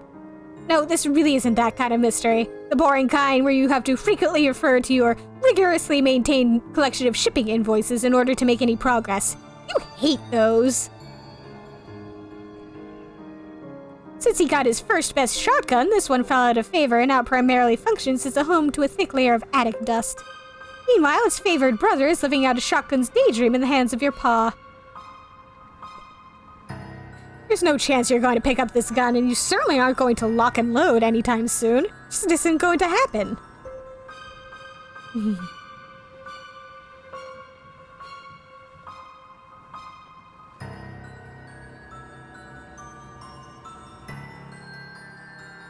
more of his guns. These are antiques and would probably fetch a tidy sum at auction. But you think the only real perk to their antiquity is it probably means it's been ages since they were used to murder anything furry and precious. God, I can still see the hand twitching. Why is it twitching? You don't use guns. These are definitely loaded, though. Your pa doesn't leave unloaded guns lying around. Gun safety 101! Don't leave guns loaded. Or hanging precariously in decaying nets, either. Geez, this is right over your room. Pa! Disguising your identity and impairing your vision wouldn't really help matters much. You're pretty sure the monsters are going to eat anybody they meet. Meet and eat. You haven't been up here in a while. Your pa sure does keep a load of weird crap up here. Weirder than the other crap, that is. Or maybe not. Maybe all his stupid crap is basically the same.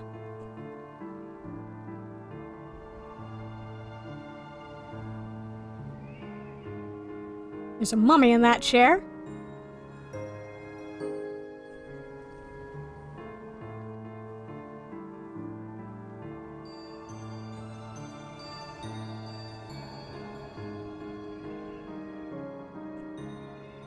Why does he love globes so much?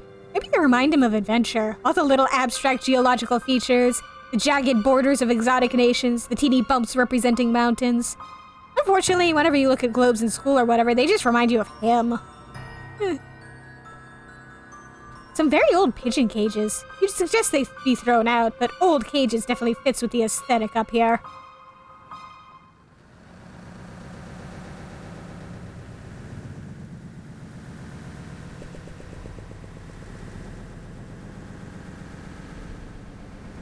Well, it's gotten very quiet all of a sudden. You can't avoid noticing the drape wrestling around, although you really wish you could. Better see what's under there now, though, before he gets the drop on you.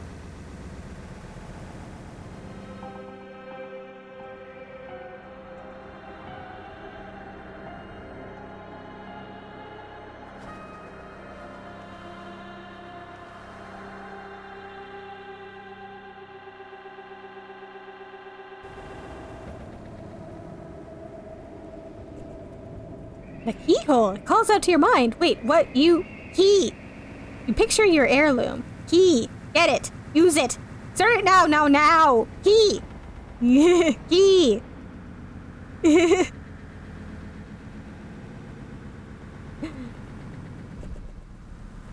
You feel like you should somehow. Like you were always going to?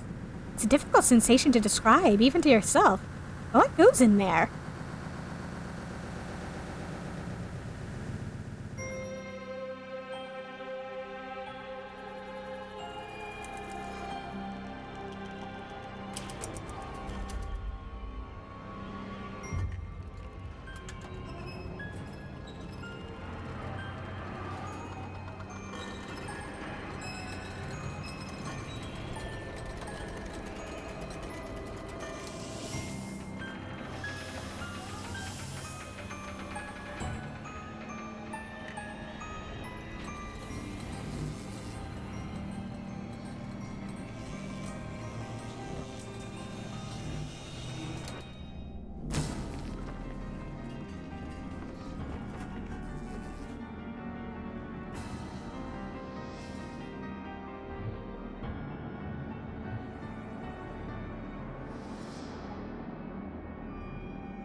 Well, it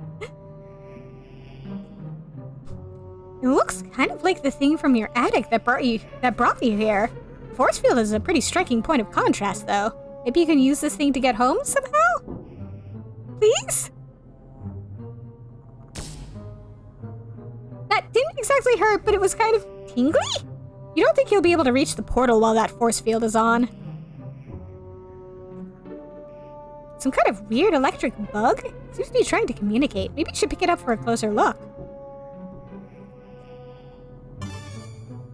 You pick up the flashing board. Words blink on the screen in an unfamiliar alphabet. For some reason, you can understand it anyway. Hello? Is someone there? Is this a chat room? If a moderator is present, I require some assistance, please. Tetrarch! Huh? There's a huge explosion. Were you harmed? Thanks for asking, although I didn't see any explosion.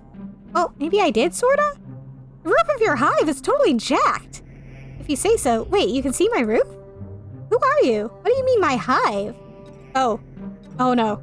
I'm so sorry, I forgot the code again. I'm really trying, I swear. It's just because I was so worried about you, I wasn't thinking, and it'll never happen again, I promise. What's going on? Nothing, all that matters is that you're okay. You are okay, right?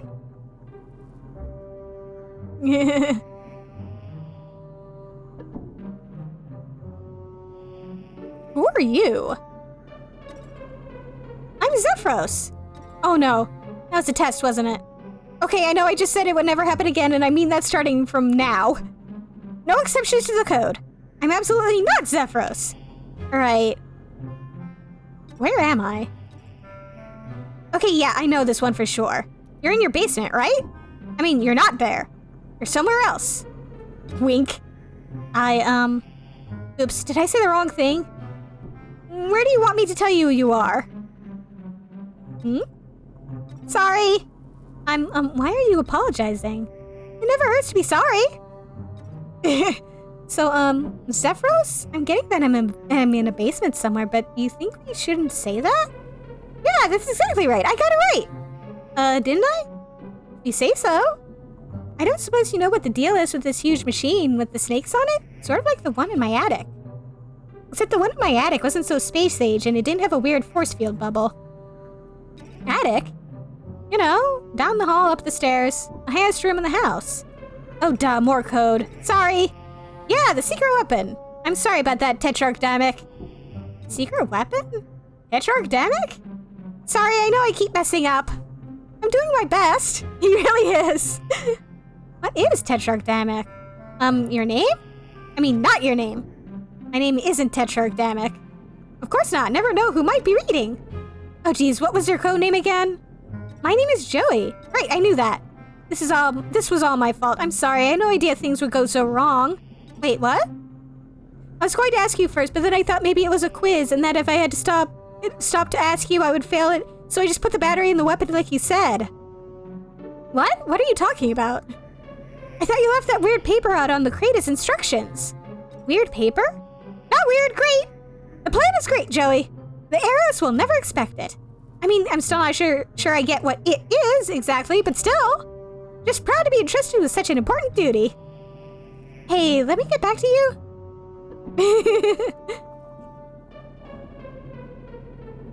It's a futuristic forklift. It's probably what moved that giant crate here. Operate. You don't know how to drive this thing. It doesn't seem to be on anyway. Joey looks concerned. And your awful slams and growls coming from the other side of this door. You aren't even going to try to open it. Probably a good plan. You attempt to do something with the tablet and this control panel, but you don't know how. Maybe talk to that guy again? Zephyros, that can't be his real name, right? Mentioned something about a weird paper on the floor. He was being pretty weird himself, but you get the sense it might be kind of important. Maybe if you stretch all your problem-solving skills to their limit, you might be able to find the paper that is clearly laying on that chunk of crate right there in plain view. Oh, right, over here. Pick up a hand-drawn, scribbled-on diagram of the portal, showing how the pieces fit together. What is this? If you hid inside this crate, you think you'd be nervous that it was somehow going to suddenly close up around you and you'd be left screaming in the dark in a slimy box somewhere impossibly far from your home. So you don't think you'll be hiding in the crate just now? Yeah, I don't think I'd want to hide in that either. Looks a bit messy. Hey, I found the paper you were talking about. So what do I do with it? Well, okay, give me a minute. I didn't know this. Arg, I'm really sorry. I didn't think you'd be quizzing me right after what happened. I swear I'll prepare better next time. It's okay. Oh, really? Yes, really. It's not a quiz. I have no idea what any of this means. Oh, geez. Is it a test? Yeah, I absolutely couldn't see a thing. I'm gonna need more of a hint than what you gave me, game. No! I seriously have no idea what's going on here. I've never seen this thing before. What is it telling me? I'm doing my best, but I don't know what you want me to do. Please tell me what you want me to say. So this paper seems like some kind of schematic for the portal I just came through. It looks kind of familiar, not just the portal, but the paper itself. I don't know how that would be possible, though. Anyway, is that right? Is this a diagram for the snake machine? Well, if I remember right, that thing is a guide to the weapon. The weapon? You mean this snake portal? Oops, the code. Okay, yes, the portal. Can I unlock the snake machine with this? Is that what I should do? Unlock the snake machine? Oh, the serpent security program for your Hive's power hexagrid. Yes, if that's what you want, Tetrarch. You can always do whatever you want. Wow. Well, that thing you said, will that help me get out of here? Exactly. Just put all 10 fingers on the back of your tablet until the control panel uplink executes. X? 10? Yes, I read that right. Oh no. I'm in trouble. I did exactly what I'm not supposed to. This was a test and I blew it. Of course you remember it. I definitely shouldn't have said any of that. I'm so sorry. It's hard to keep up with these espionage rules sometimes. Okay, I'll just go check that out. I'm so sorry, Tetrarch. I have a feeling that Damek and Jude are either going to get along perfectly or be at each other's throats within seconds of meeting each other. I'm just gonna leave you to whatever it is that you do. A futuristic-looking door in a gloomy, futuristic-looking bunker-like place. Maybe all the answers are through here? You have no idea how to open this thing. You don't even see a handle. If you had to guess, it looks like it's automatic. But the power seems to be off in here? You think? It's kind of hard to tell. You place all 10 of your fingers on the back of the tablet and approach the control panel. Hey, some kind of password entry program appears on the screen.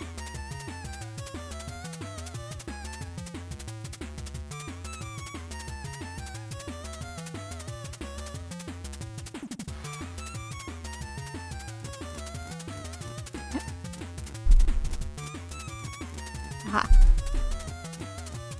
There we go.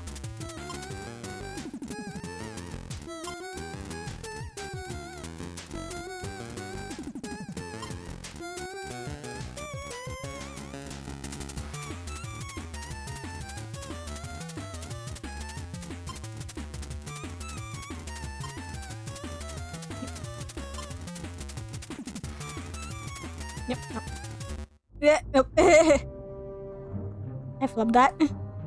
Okay, let's give that another shot. The program boots up again. There we go.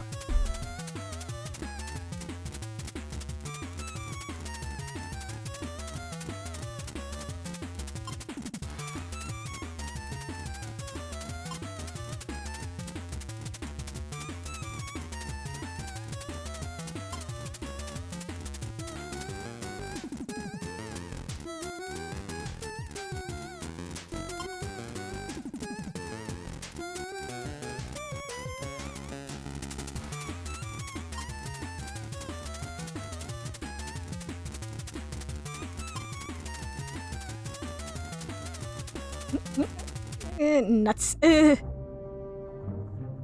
let's try that again.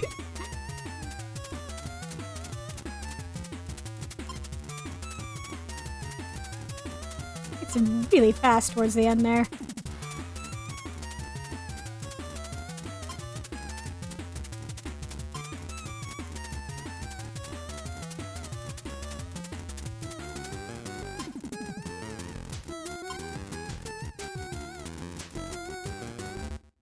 Nope. Yeah, considering the way I'm handling it. This password is secure as fuck. Wow, really?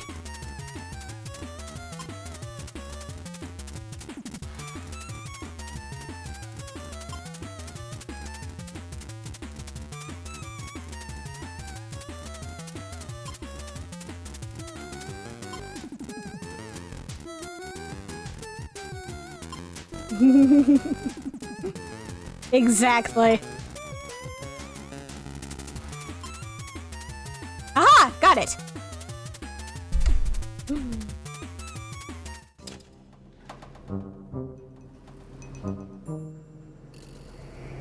Success!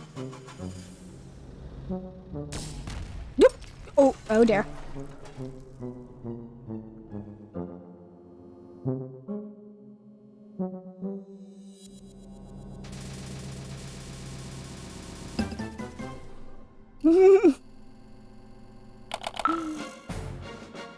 Well, that could have gone better. Hey! Hey, Xerox, are you there? I don't know how I feel about the codename Xerox. It's pretty close to Zephyros, don't you think? I mean, imagine I called you Dammit.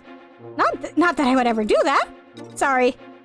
Okay, I don't really know what to say to any of that. Sorry. It's fine, stop apologizing. It's actually really annoying when you do that all the time, FYI. Oh, sorry. Ugh, forget about it. I wanted to ask you about the security console. I played the game on it, but all that happened was a forklift drove straight into the force field and exploded. Whoa, your forklift exploded? Yeah, it's not mine though. Is it yours? Sorry I wrecked it. No, of course not. Or, I mean, do you want me to take it? Because it's broken? I wouldn't mind. I mean, whatever. Up to you. Alright, and then a weird monster menaced me into this other room and there's only one door? This is kind of a bad situation. Weird monster? Yeah, that, deer cat thing. Deer cat thing? Are you having a fight with your Lucis? Not that it's any of my business. Lucis? Is that what you call that thing? I barely got away with my life. Wait a minute. Are you actually not Tetrarch Danik? No, I'm Joey Claire. I don't know what's going on. There's a bunch of big computers and boxes and I don't know where I am or who you are. But you kept acting like you knew what was going on. Well, what are you doing with the Tetrarch's tablet? You mean this Trapper Keeper laptop? I found it on the floor. Oh no. Is Tetrarch Danik there? Maybe I could talk to him instead. Please? Please give the tablet to Tetrarch Danik, please. I don't know who Tetrarch Danik is. I don't know who you are. Could you look for him, please? Okay, yeah, I'll just root around in this room that's filled with guns. Okay, thanks.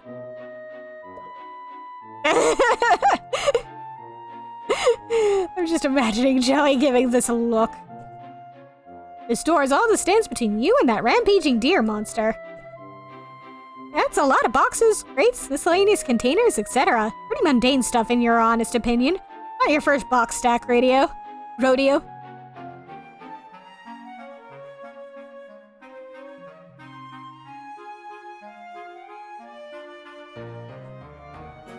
This seems to be a map, but you don't recognize the shapes of any of the landmasses depicted on it. Or, well, actually, now that you think about it, they maybe do look kind of familiar. But you're not sure where you would have seen them before. Strange. You don't really know what this is all about. You would kind of like to never find out, please. Did you find him? No! Oh no. I don't know what to do. What should I do?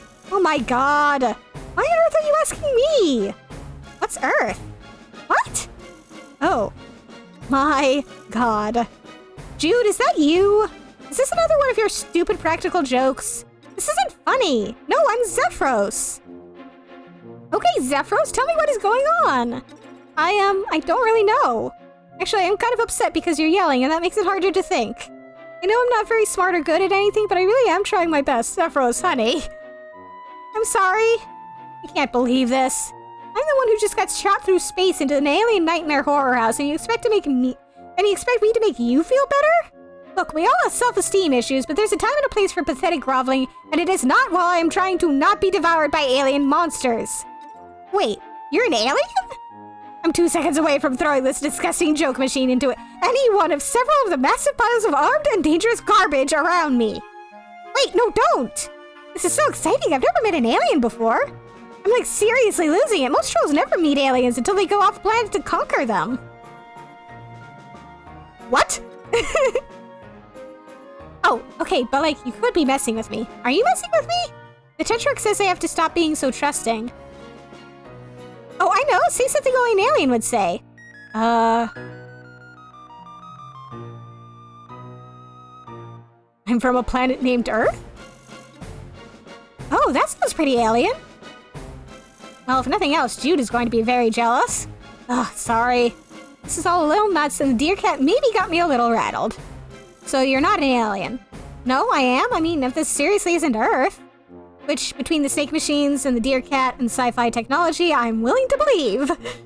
Plus, there were some other monsters earlier, so I'm having that kind of day. Monsters? Yeah, I managed to get past them, barely. Whoa, you're so cool! You're like on a real adventure. Wait, what color is your blood? What kind of question is that? I'm so sorry, I didn't mean to be disrespectful. I just wanted to be sure I knew before I made a mess of things. Okay, it's red? Really? Me too! Awesome, we can even be friends! Zephyros, this is so cool! Hey, maybe I could even help you! How? The Tetrax Lucis knows me. He'll come down if I can get over there. By Lucis, you mean the deer cat monster? Yes. That's wonderful, thank you. Yeah! Except, I don't know, I'm still worried this might all be a big test. A test? I don't follow, sorry. Boy, is it getting kind of frustrating having to say that over and over. The Tetrarch is always testing me. If this is the final exam of secrecy stuff and I blow it, he's gonna be really disappointed. Zephyros' baby. Oh, I know.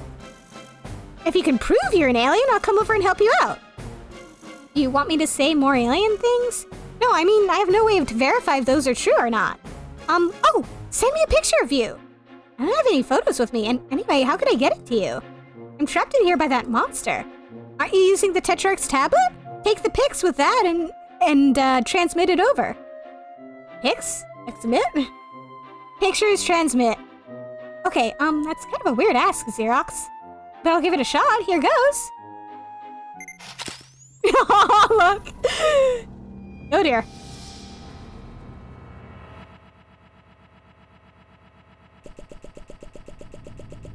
Your name is Zephyros Trito. You are having a difficult evening, just one of many a predictably difficult life, because you are Rustblood trash.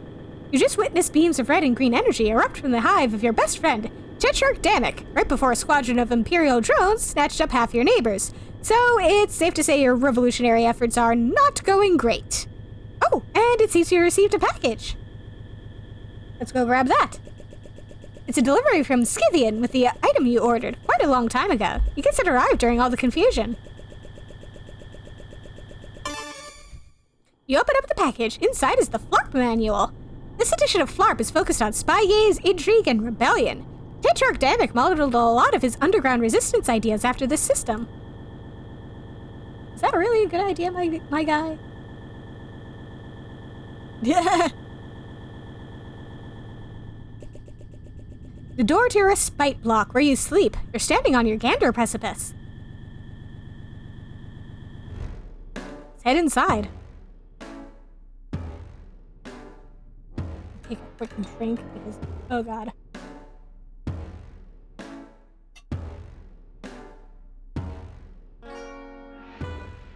This is a lot of reading. White gloves, shoe polish, training silverware, everything an involuntarily aspiring butler needs. You've already tidied your butler training materials, even the ones you used to tidy the other ones. You use these to practice your budding powers of telekinesis. You still aren't very good yet, but you sure showed these spoons who's boss. You don't use your hands to bend spoons, you use the power of the imagination, by which you mean your weak, unreliable psychic powers. Yes, that's right. Practice makes adequate. That's the Burgundy way. Your mind flexes with the pulsing might of your phenomenal telekinetic powers, and you bend a teeny little silver spoon without even using your little grubby fingers. Big tough guy. Better bring this along just in case you run into any bent soup.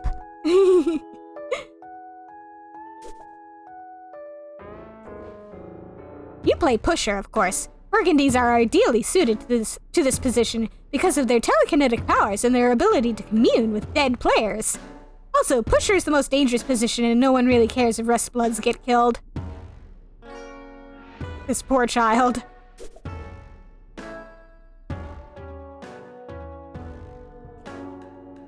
You're reminded of the week Tetrarch Damek made you sleep on the floor as a training exercise. It was hard at first, and maybe he could have told you it was a training exercise beforehand instead of just saying, sleep on the floor until I tell you otherwise, but it really toughened you up. Yeah, they really do. We can sleep anywhere now. The Tetrarch is always making sure you're prepared for anything. This is roughly around when you might normally be going to sleep, but the current circumstances, i.e. your imminent death if you don't escape, are not conducive to sleep. They are conducive to dying, though. Your Where Grid Study Scroll. To be honest, only indigos really care about what fork goes where. They crush anything they pick up anyway. You've pretty much got this memorized already. It's like, fork, fork, mega fork, micro fork, knife fork, fool's fork. That about covers it. Fool's fork.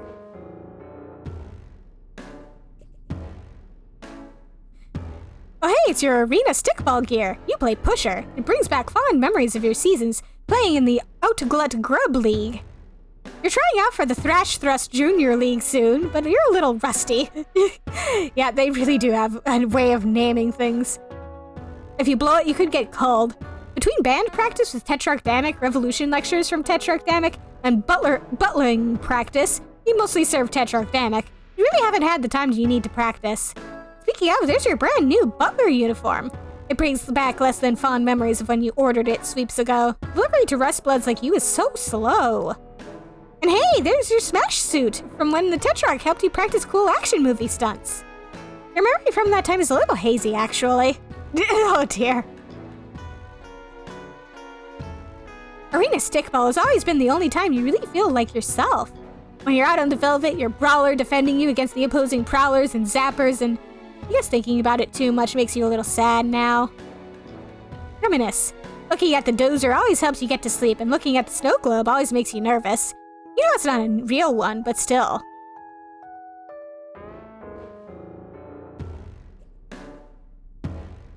You'll never forget the season your Arena Stickball team took 3rd place in the Outglut Grub League. But just in case you do, this featureless white orb is here to remind you. I don't trust like that. Every low blood who ever picked up a mic dreams of competing on Slam or Get Called. The winner leaves their unhappy life behind for fame, fortune, and the love of millions. The losers leave their unhappy lives behind for relatively certain death. Man, life on Alternia sucks. It's your tablet. You use it for pretty much everything. Your autotune mic is plugged into it. It's your tablet. You use it for pretty much all computing needs. Perfect device for a kid on the go. Except you spend most of your time at home, so it usually just stays right here in your room. Unfortunately, a kid on the go is probably exactly what you are now. You really should grab it. Besides, your mic is plugged into it, and you're sure not leaving that behind.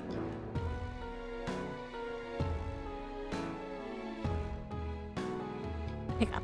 You gather both tablet and mic with one practiced motion. Yeah. They're attached, so the motion probably didn't require as much practice as you might think. You then proceed to have this conversation again, from the other side. It's all news to Zephyros, but it'd be a little dull to read the whole thing over again. Let's just pick up where we left off. Do you want me to say more alien things? No, I mean, I have no way to verify if those are true or not. Oh, send me a picture of you. I don't have any photos with me. Trapped in here by that monster.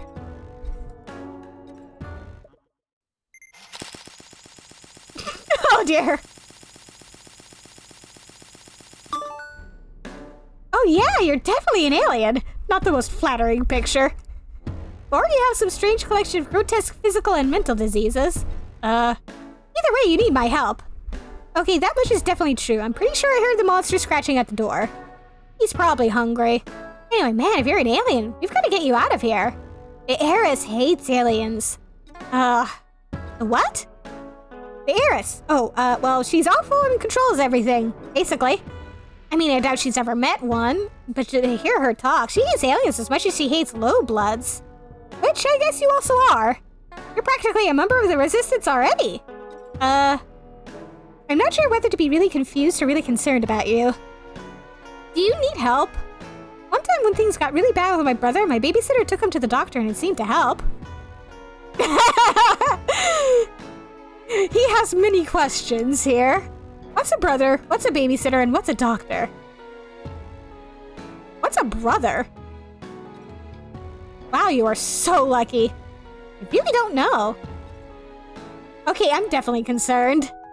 Being concerned is what friends do for each other. I've never had anyone but Tetrarch Damek be concerned about me before. Oh, jeez. I bet the other Tetrarchs will be extremely excited to hear there's an alien helping us now. Sure. But I'm sort of pretty focused on not being killed by the monster in the other room at the moment. That's kind of my main deal right now. I don't really have a lot of time for anything else. Right, yeah, of course. I'll help you. And the Tetrarch too, because, well, I hope this is also helping him somehow. Which reminds me, we really shouldn't be talking like this. Like what? Tetrarch Damek says we always have to assume our communications are being monitored. And this is exactly the kind of conversation I shouldn't be having. Oh man, I better hurry up and get over there. On my way now. Please don't message me anymore. It's dangerous. BRB. In person, I mean. The grubbles. If you buck, we won't trouble to resist their own fists while you sift through the rubble. It's sort of hard to spit your quasi-revolutionary rhymes with any view of fire while dressed in your butler uniforms, though.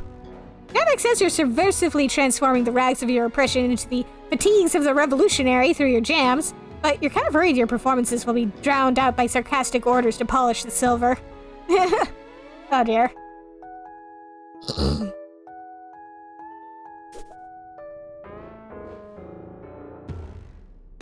Alright. Let's get a move on.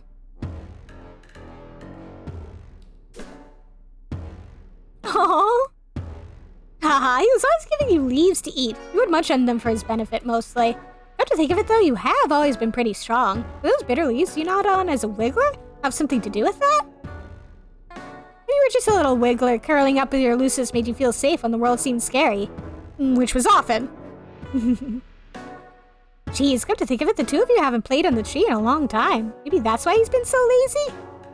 Well, at least it looks like the two of you will both be getting some exercise in the immediate future. Yeah, probably. This picture is so adorable.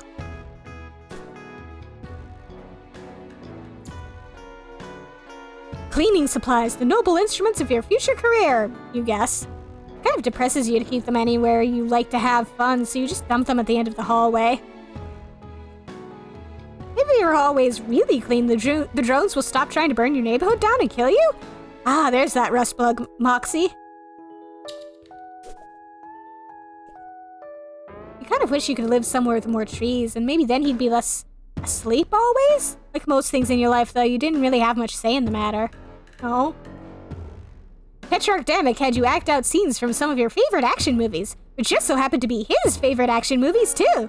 You're lucky to have a Moira who really pushes you. Aww. This is from the 12th Perigees Eve when Damek gave you the autotune mic he made. This was his way of letting you know he'd started a band and that you were the singer, and also that your voice could use a little help. You still can't believe they got a shot of you at the exact moment you clobbered the clover. What a lucky break.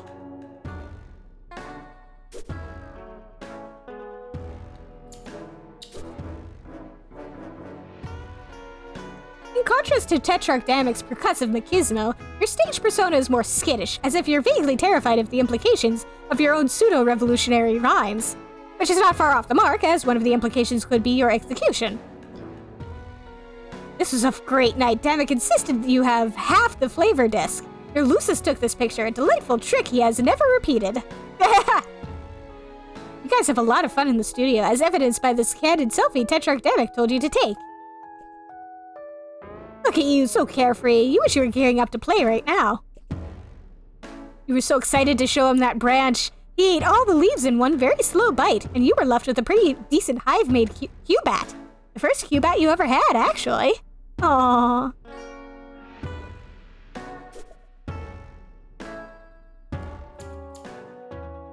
Your smear spinner has gotten a lot of use lately. Why, just look at that even glisten of mucus on the floor.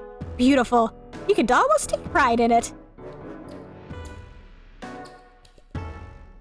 It's just your faithful old scour dray, which you haven't bothered draining recently. Inside of it, Risifluid and floor filth coalesce to make a repugnant gray sludge.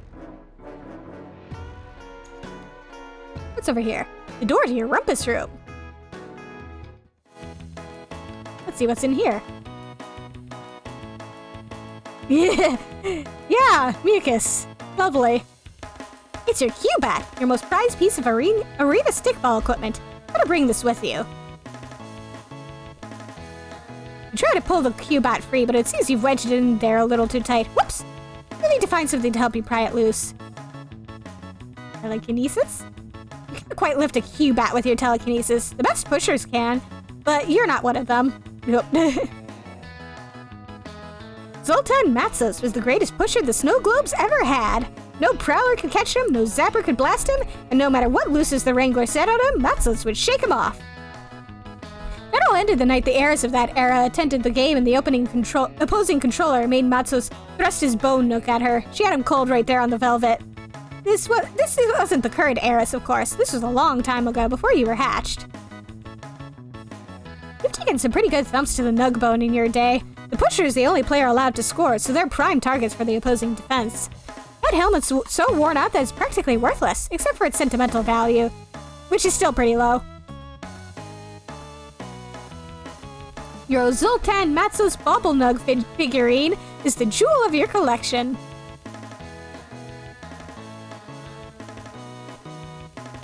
The Thrash Snow Globes are the best team to ever play the sport of lords, and that is simply all there is to say on the matter. Playing for them is your dream. Was, you guess. Oh. Nothing like a little recess tabletop arena stickball with your best bud. Too bad he's not around right now. Maybe later. Nah, recess tabletop arena stickball isn't very fun by yourself. It's not very much like arena stickball either.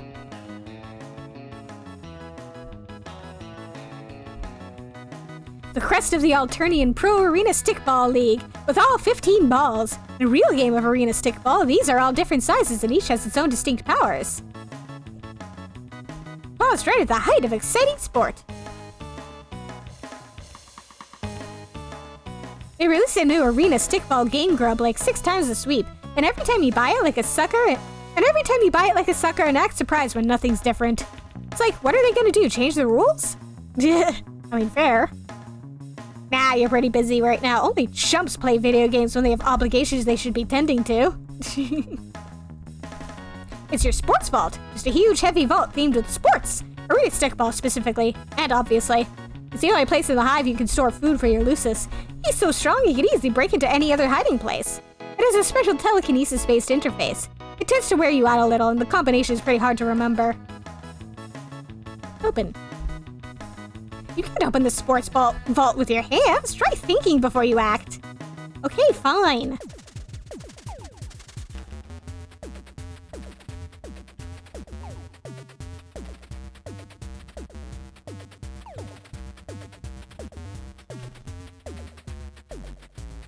Nope.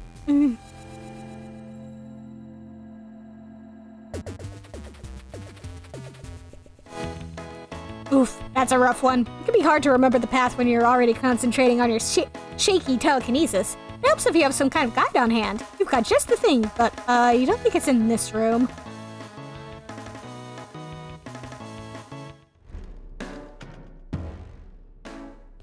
Is it in my room?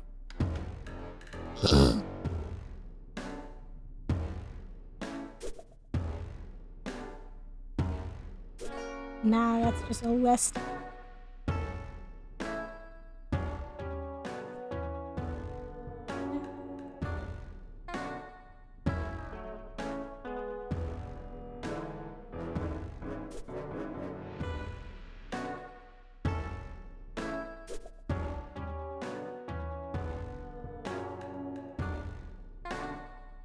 Doesn't look like it's in here. Probably downstairs. Maybe downstairs.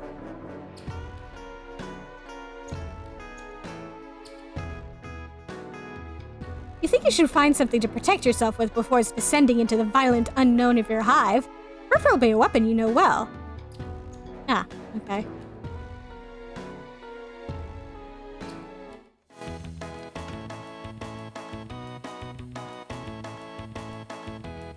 Your splay sack, a chair bag filled with soaper slime. Proximity to the slime helps you relax without actually making you fall asleep, like your Recuperagoon does.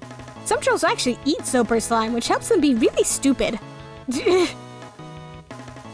Sometimes when you're tired, you just kind of chill out here in your splay sack for a few hours instead of going to sleep in your recuperacoon. Sometimes when you do that, you think about your life and the decisions you've made and how much of a choice you ever really had about a lot of things. You try not to dwell on stuff like that, though. No. This poor kid.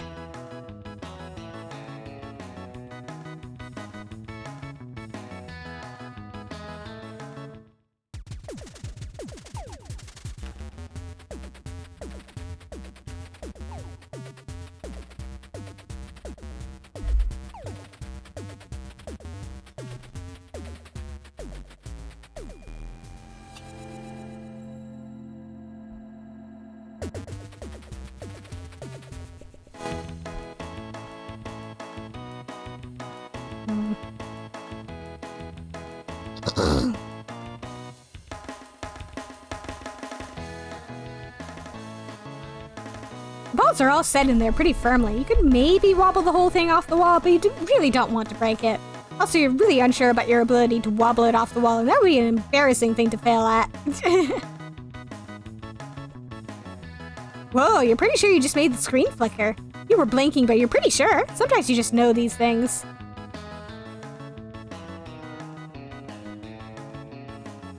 Oh wow, did you see that? It waved! You're pretty sure you just made it wave? Okay. Wow, okay, awesome.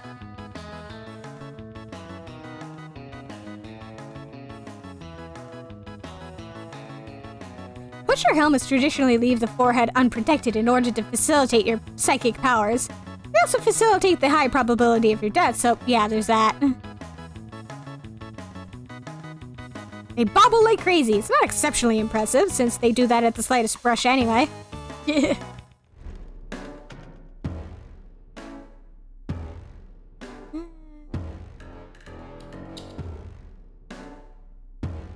Last time you attempted to pull this stunt, you accidentally tipped the bucket and spilled Scour-Day resin fluid all over the place. Your skills haven't improved much since then, so you'd better move along before you make another mess. Smear spinner glides so easily across the floor, you're sometimes actually able to move it with your puny telekinesis.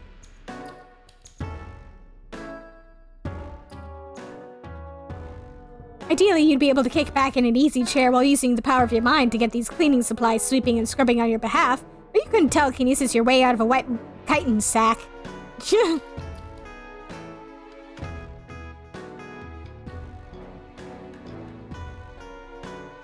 According to your flirt manual, communication with your fellow agents is key, so go on, communicate.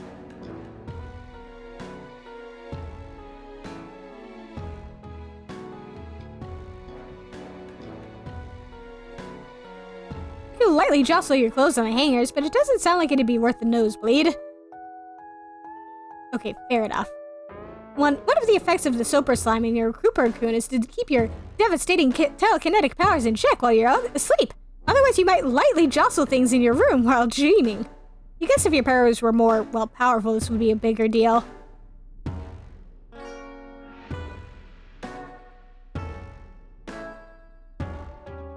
Some butlers are so skilled at telekinesis that they're able to set entire tables at once. Eat every rake prong and barrel scooper in exactly the right place. It's still pretty awful. You can't get excited about the butler life no matter how hard you try. You managed to hang this poster without using your telekinesis. Or, you guess what you mean is, it would have been cool to hang this poster using your telekinesis, but your telekinesis is very weak and that frame is sort of heavy, kind of. I remembered that I have the spoon in my thing, so maybe I could pry that off. You wedge the bent spoon in between the hilt and the wall, and there we go. Yes, you got the Cubot. This thing packs a wallop, especially when the tip is chalked and is carried by you. There we go.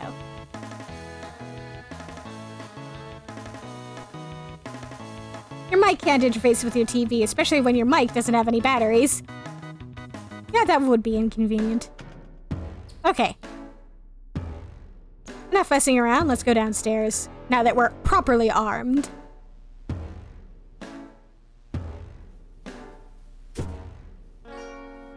That's a pretty bitchin' picture, actually. Your Imperial Edict-mandated portrait of the heiress. She rules your planet with a perfectly manicured golden fist. You know it's perfectly manicured because she recently issued an imperial memorandum about her new nail art. The drones outside are doing her dirty work. She'll have a shiny top coat of blood after tonight, all of it common-hued, you're sure.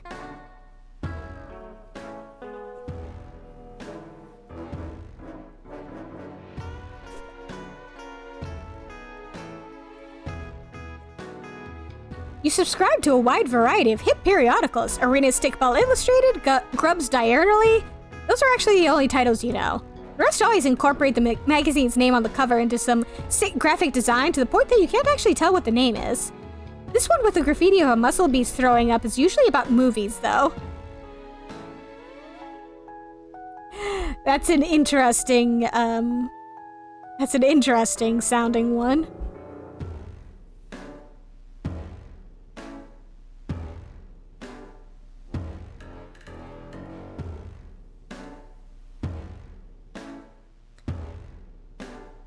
Guess there's nothing really important on.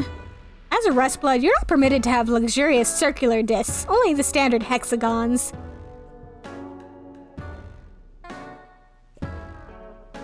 These lounge planks aren't full of super slime or anything like that. They're just comfortable horizontal surfaces suited to either the sitting or lying prone positions. You designed your hive around this tree, hoping it would grow along with you and your Lucis. Aww.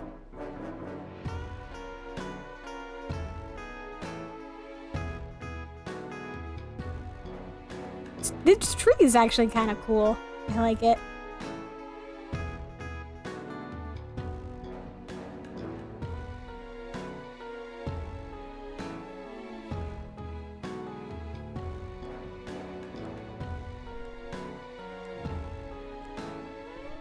A playbook for the Burgundy Blood pusher position in an arena stickball. You still have dreams of being a star pusher, and studying these killer plays was going to help take you to the top. But your play on the field never quite lived up to the athletic promise of your fantasies. Also, the closer your rites of maturation get, the more the sobering reality sinks in. They'll never get to play professionally. Life of butlering, here you come, you guess. Oh. Look at that, it's nearly escaped from your impending death o'clock. You'd better not be late. Let's take that. You pick up the pusher playbook. Now, if a situation arises where you need to remember a particular play, you'll be well equipped to do so. You resolve to keep an eye out for just such a contrivance.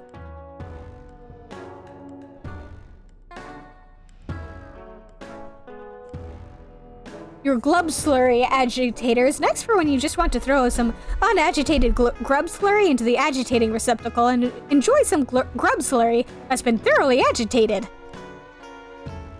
Agitate grub slurry.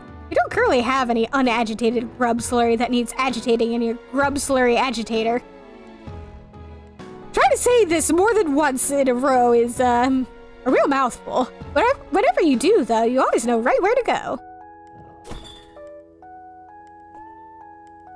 Eating an unranged cluckbeast ova is a great way to fill your acid tubes with horrifying parasites who probably wouldn't get along with your benevolent parasites or your benign parasites. Grub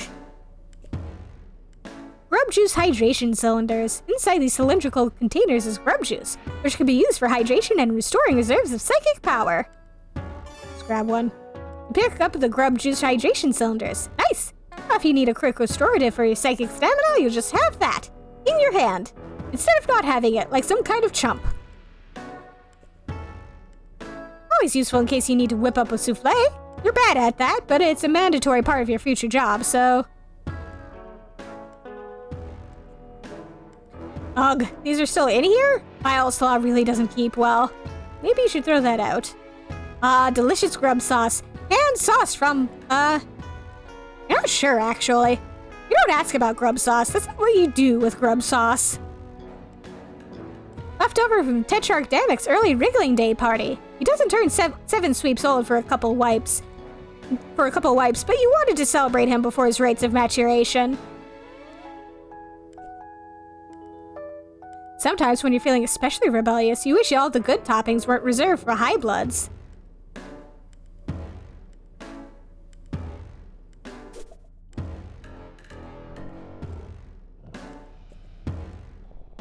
the best chefs cook on very high heat. You're not one of the best chefs, which is just as well since your crisp range kind of sucks. Besides, how will you know what to cook if Damek doesn't tell you what he wants? Aw, dang it, your Lucis is sleeping somewhere totally inconvenient again. Come on, wake up,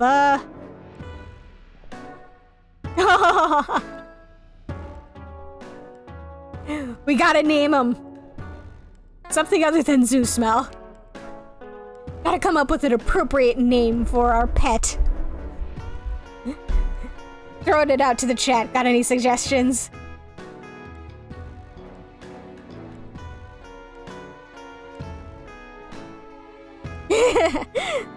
Yeah, unfortunately.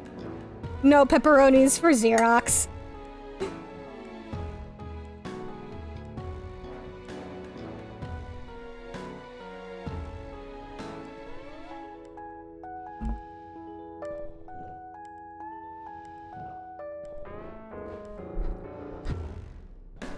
He does get to have a slumbering Lucis, though.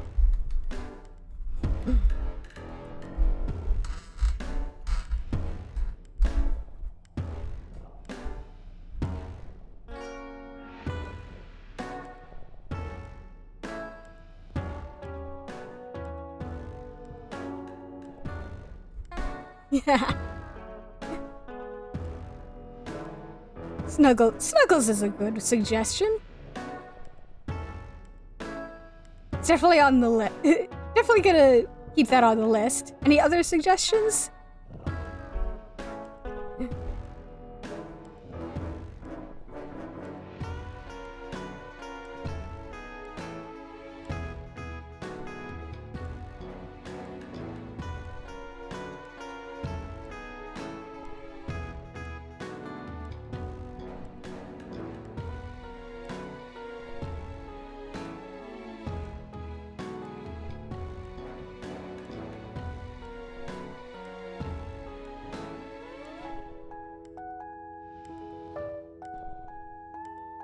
Most important decision we'll be making this entire night.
Well, if there aren't any other suggestions.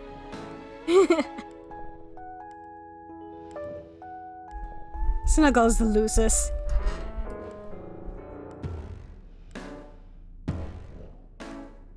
Snuggles is in the way again for a change. Just keeping things interesting, you guess. Move? You ask Snuggles to move. At first you're friendly and casual, as if you expect him to move easily. Then you try being polite, but a little distant. Your tone becomes annoyed, then firm, followed by stern, finally shifting to angered. Nothing works. You just can't reach him lately. The only thing that Snuggles seems to care about is his sloth treats. Oh, poor Snuggles.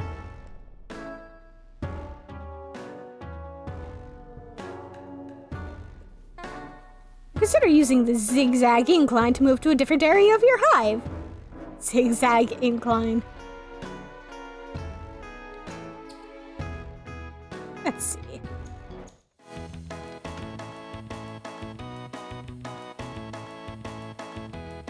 See if this is what I want.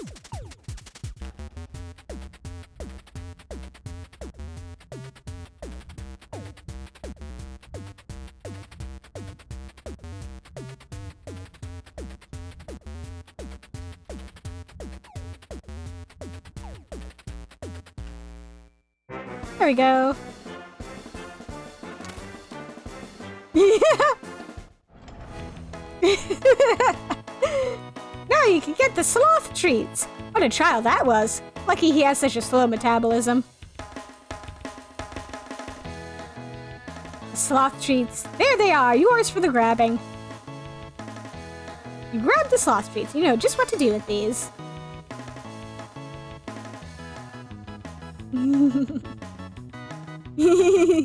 He is. Zephyros is the most adorable dweeb. I wonder, can he drink some of that? Nah. He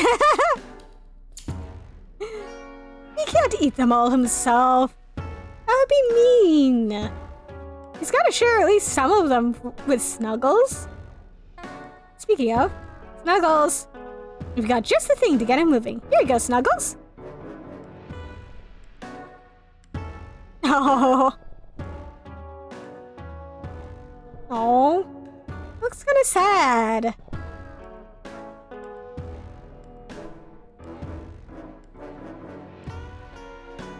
Zephyros, go give him a big hug. He thanks Snuggles for moving out of the way. All he had to do was give him exactly what he wanted. Things are looking pretty dicey out there, but Joey Alien needs your help. Aw. Hey Snuggles, want to come on an adventure?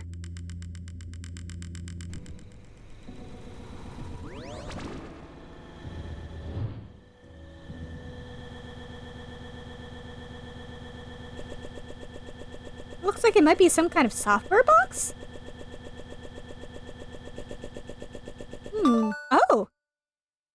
Scratchware received. All future messages to and from this device are protected from third-party surveillance. Snuggles really does look huggable. Zephyros, go hug your Lucis. As a special one-time offer, all past messages are protected as well. Do you agree that you are already subject to the terms of service? I'm vaguely unsettled by all this.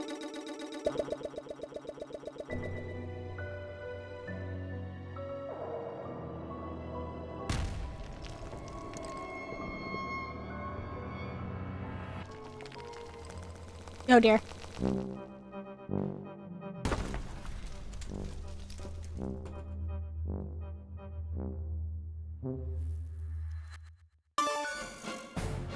Hello? Hey, Joey. It's Joey, right? Yeah, that's right. And you're Xerox. Actually, no, I'm Zephyros. Oh, oops. Are you okay? What's going on? I thought we weren't supposed to talk. Yeah, something weird happened, though. I think it's safe now. What do you mean? Real quick, do you have a green and white symbol on your chat window now? Oh, hey, yeah, that wasn't there before. Okay, I think we're safe then. To chat, anyway. Okay, good. I still don't quite get what the danger is, but I guess I'm going to need to trust you if I have any hope of getting out of here. Well, some bad news on that front. A missile hit my hive, and I'm buried under the debris in my lawn ring.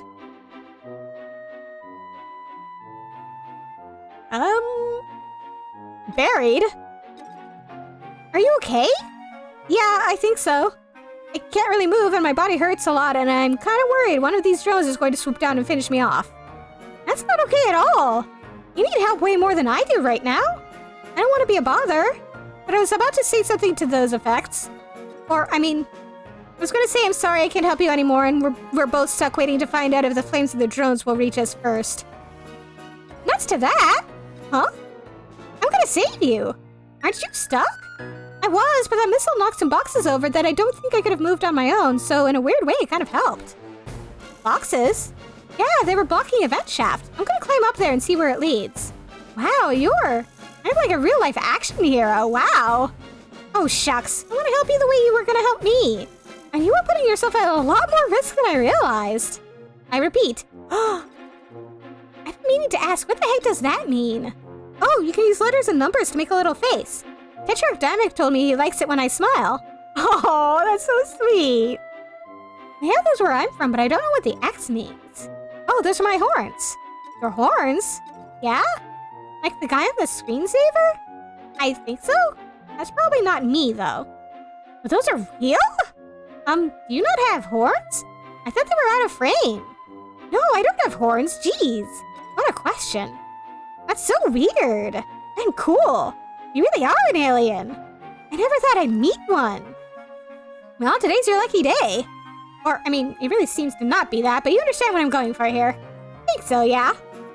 I can be there as quick as I can, so apply pressure to the wounds and try not to move too much. It's okay. The weight of the rubble crushing my body is pressing down on my wounds and preventing me from moving at all. Man, Xerox, buddy, we've really got to work on your concept of what's okay. I mean, agreed.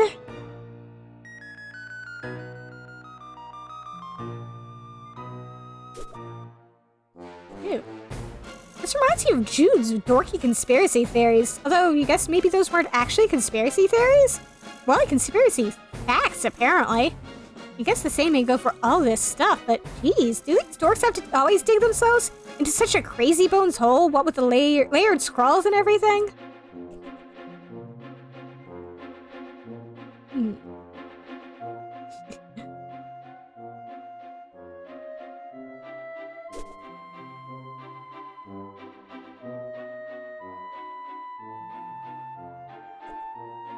No way, if you wanted to get killed by the weird monster in the basement, you would have stayed at home.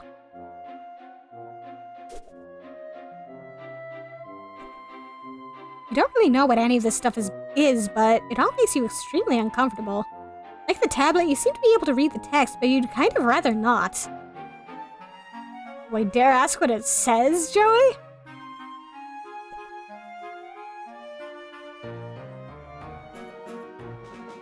A vent shaft was revealed when that missile strike knocked over some boxes. You could probably fit inside if you had to. Let's do it.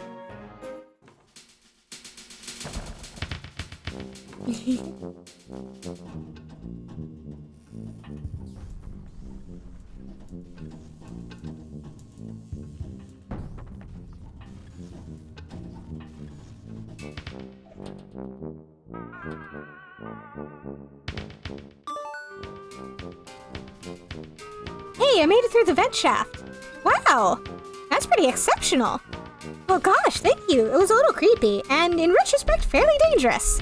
Or shall I say it was more dangerous than I expected.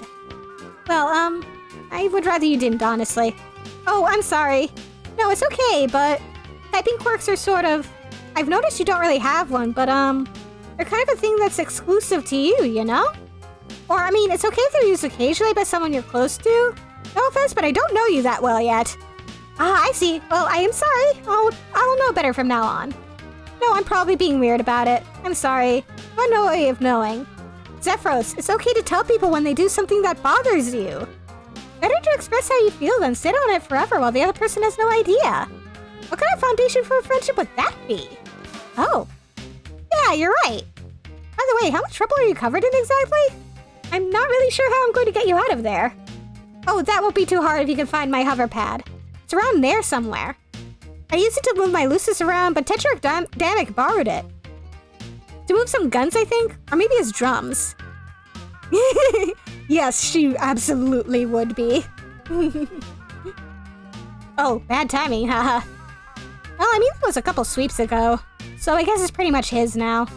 You know what they say, your hive is my hive, hehe. Actually, that's mostly what the Tetrarch says as he's taking my stuff. Okay, that's nice, but where is this hover pad exactly? Oh, right, sorry. It's fine, I just don't want you to bleed to death or whatever while typing. I think it's probably still in the Tetrarch's loft above his respite block. You know where you are now? Not really, but...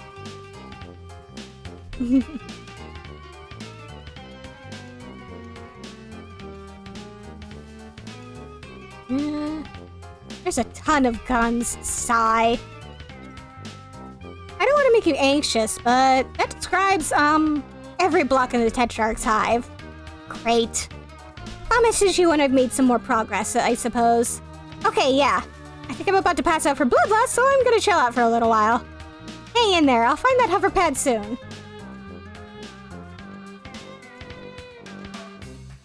This looks like some kind of safe, I guess? Hard to be sure given your current surroundings, but it seems to fit the usual profile.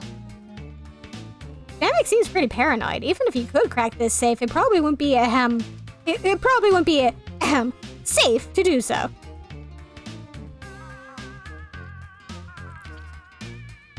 Well, alright, best case scenario, this grotesque sack of goo is some sort of alien bathtub that someone forgot to drain. Worst case scenario, it's an extremely poisonous toilet. Steer clear. You aren't going anywhere near Danek's clogged toilet or whatever this is. Maybe it's the egg he hatched out of? It's gross is what it is. This desk is in pretty lousy shape on account of the guns piled on top of it. If you need to get any last-minute paperwork done, look elsewhere. Oh, cool. Some more guns. Thrilling. No. Just no. Hey, you can see the portal from here. Right through this giant hole you made when you inadvertently laser beamed yourself into Danek's home. You hope you're not responsible for any of this damage. This big, messy pile of weapons and percussion instruments is really hampering your ability to use these stairs. Sheesh. Move those. You can't just up and move such a formidable pile with your fleshy, unsalted hands. Attempting this feat will be embarrassing and time-consuming and incredibly dangerous.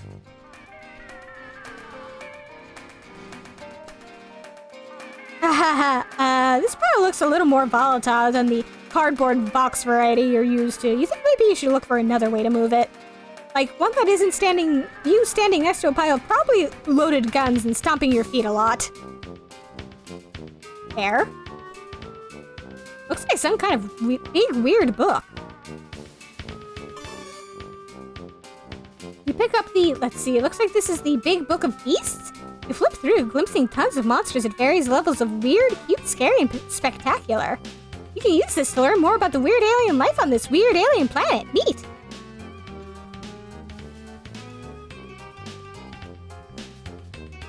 You pick a page at random and accidentally spend a few minutes reading about muscle beast pectoral tumescids. Maybe you should just use this on lucises that you actually encounter. Also, hope that you never encountered that one.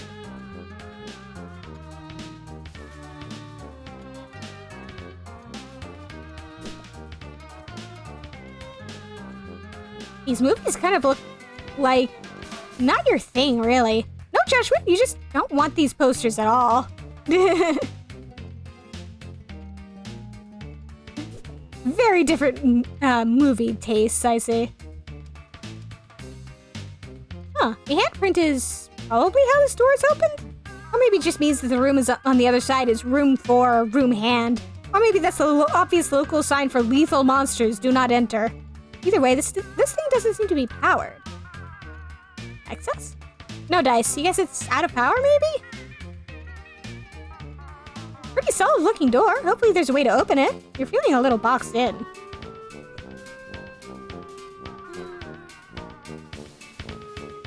Oh, hang on. Cube. How about that?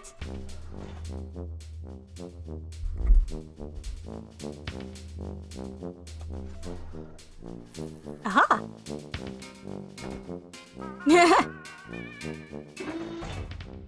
Yep. Can't go back in.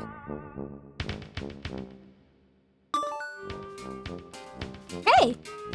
Hi, Joey. How's it going? Not great. I accidentally put everything in lockdown? Or maybe it was in lockdown before and I somehow got past one door? That's probably it. The Tetrarch has extremely high security. What's the deal? Is he really paranoid or is your planet really dangerous? It must be if everyone's house is full of guns. Actually, my hive is pretty different. It's a lot cleaner for one thing. And it has a tree growing in it for my Lucis. And there's no guns. That sounds really nice. Why does he even need so many guns for anyway? Well, I guess it's okay to tell you since you're another Rustblood. But don't tell anyone else. It's a major secret. I don't know a single other person on your entire planet. Oh, right. Okay, but yeah. So, we're rebelling. Huh? It's okay, you can take a minute. I know it's a lot to process. Rebelling against what? The man? No, the heiress is a girl. Oh, right, you're an alien. Okay. Some context. The heiress is a murdering tyrant who holds our whole planet in her wicked finny fist. Finny? Yeah, she's a sea dweller and a fuchsia blood. One of only 2. The other one, well, she's really far away all the time, leading the conquest of other galaxies or whatever. Which is lucky for us because she's incredibly powerful. Not so lucky for the people in the other galaxies, though. Huh? Oh, yeah, that's true. But anyway, the heiress is enough to deal with. The other High Bloods follow her, and of course she has her drone army. Oh, of course, ain't that always just the way? Yeah. I was kidding, I don't know what High Bloods or drone armies or anything are. I hate to be all, hi, I'm new here on your planet, can you gradually bring me up to speed on literally everything? Watch in amazement as I study with my penetrating cluelessness. Feast your eyes on my badly executed jokes. You're pretty upbeat about all this. I think if I was suddenly shot across the galaxy or whatever, I'd be flipping out. Aren't you currently bleeding out under a ton of rocks? I guess so. It's kind of annoying to have no idea what's going on. Okay, well, the drones are the things flying around outside. They'll take us into custody if they see us, assuming they don't kill us outright by firing missiles into our bodies until we're dead. Oh, yeah. Okay, well, a lot of this can wait until we get you to safety. I'm gonna go find your hover pad now. Talk to you soon. Man, somebody's made a mess in here.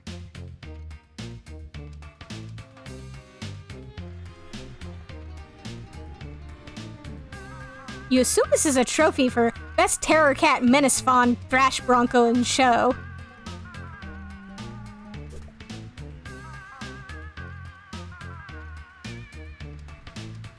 Yeah. This imagery is completely opaque to you. It must have some sort of deep cultural significance to the inhabitants of this world. Okay, that's cute.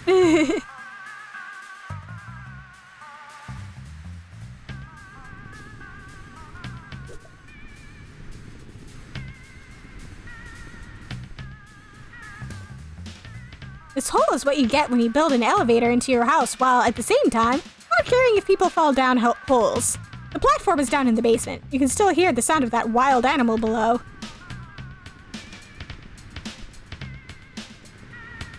Wow, a big screen TV. You're kind of blown away. This Tetrarch Dammit guy is obviously some kind of millionaire moneybags. No VCR, though. Weird. Oh, gross. Someone left food out and a big bug got into it. Or he eats bugs. Possibly that's all anyone here eats. You really, really wish you'd eaten something before you got here. Nope, nope, nope, nope. Not your bug, not your bull, not your problem.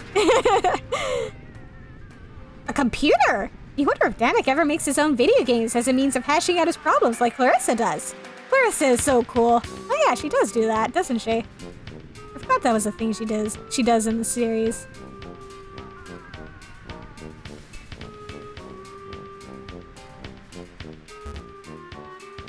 Okay, this is getting a little ridiculous. Who locks the door to the kitchen? Is he worried someone's going to steal his...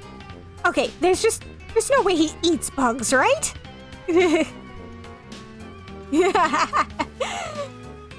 seriously, Joey, come on, be a little more culturally sensitive. Also, I mean, you're on an alien planet. What do you expect the aliens to eat? Human food? They seriously have the same taste in food as humans? The feed on the top TV monitor looks like the room you were in a moment ago. It's weird to see it from this perspective. Also, the rooms look slightly different than you remember. The left one seems to be an error message. You don't recognize the other two at all. Wait, is that Zephyros in the bottom one? This big monster parent thing is helping him out. That's, you are supremely creeped out.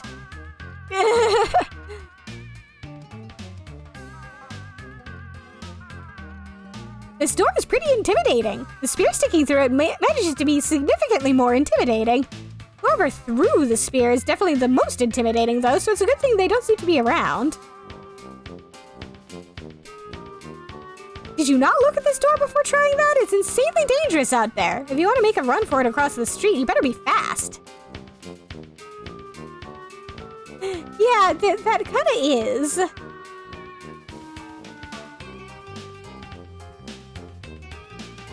Like, Demicon, are you okay?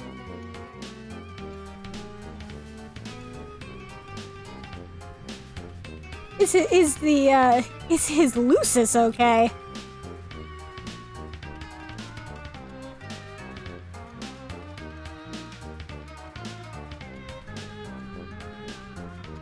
start tap dancing. Yeah, it would be cool if this futuristic computer automatically sensed your movements and provided some accompanying music, but it doesn't. Or maybe it usually does, but it's locked down right now? Maybe it will someday. Dare to dream. No.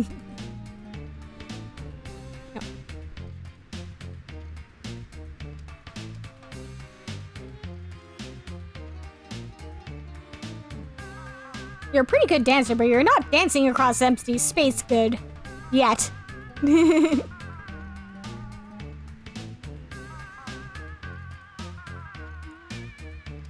Actually, hang on. You won't get the information you need researching a model. You need to study the real thing. Okay, fair enough.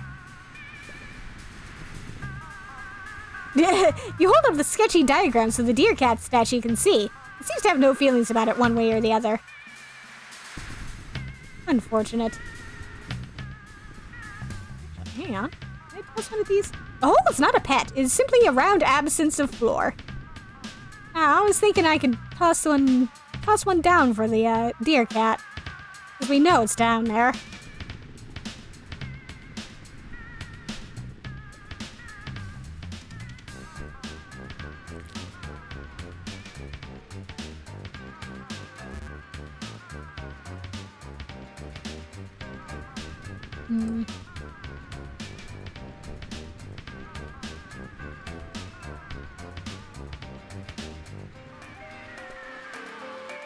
You're pretty spooked by the one downstairs, so you don't want to agitate the statue. You know it's done, but you just really rather not. Fair enough. Oh,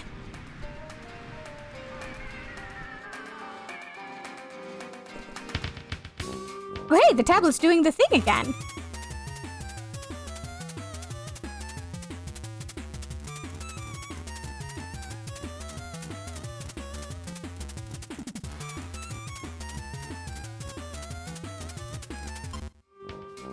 Nope.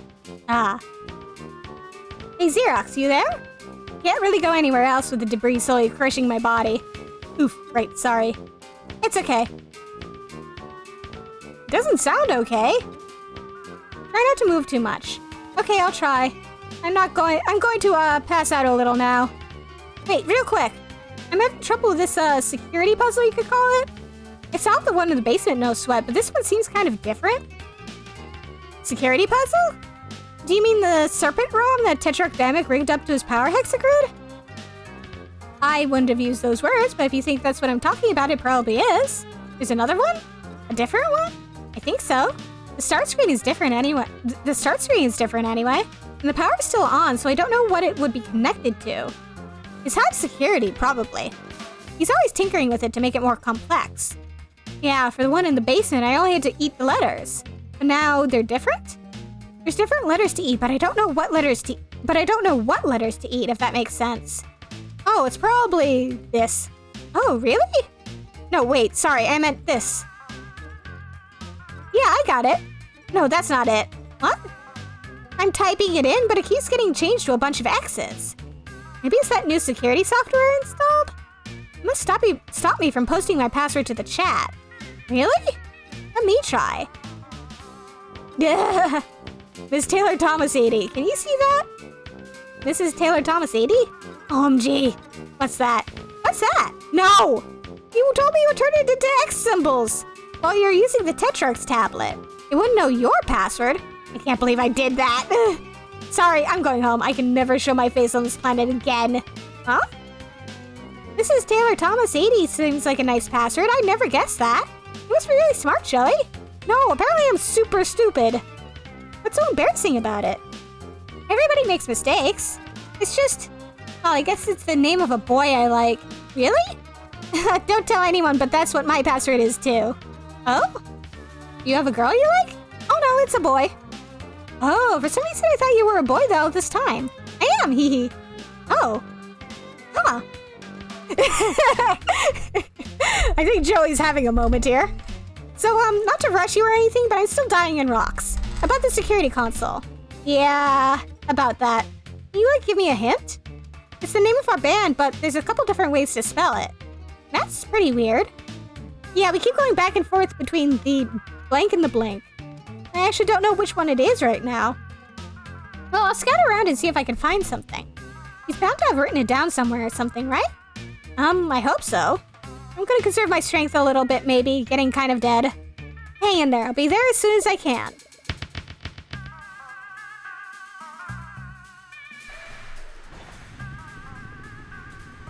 Let's check his computer. Damek has gone back and forth between the Grubbles and the Grubels several times.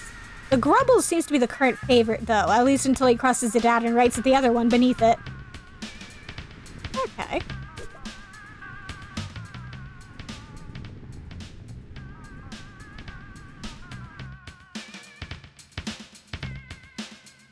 Oh, hey, the tableau's doing the thing again.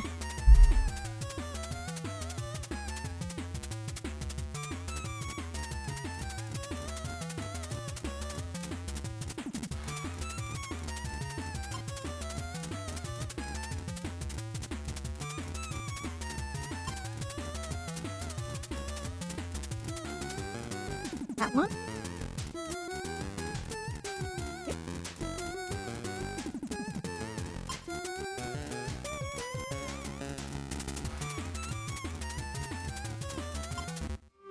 Nope. Ah, damn it. Wasn't fast enough.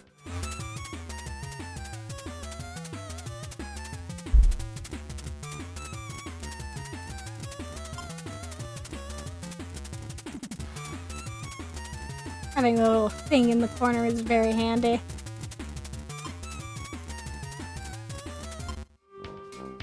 Yep. Wrong one.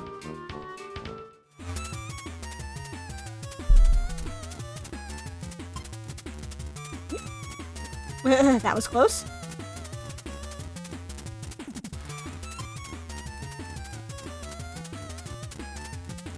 Yep.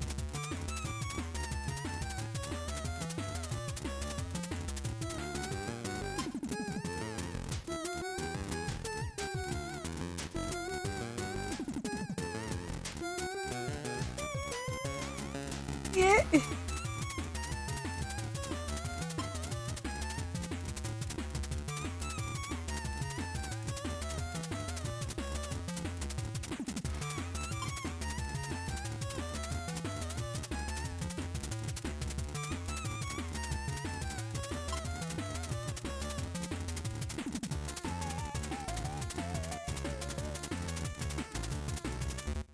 Ah, damn it!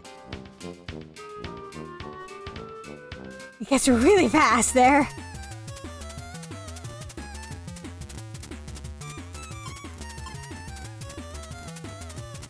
I was very lucky. Yeah, oh, damn it.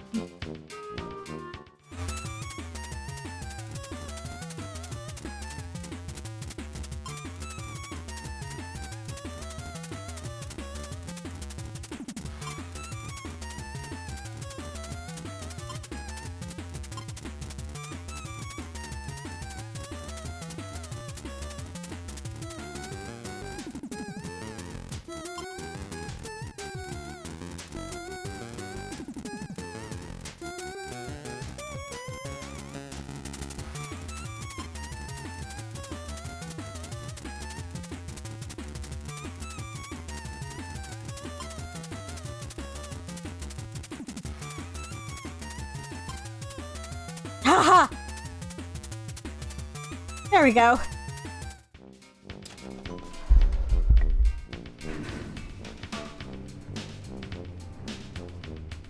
Oh dear.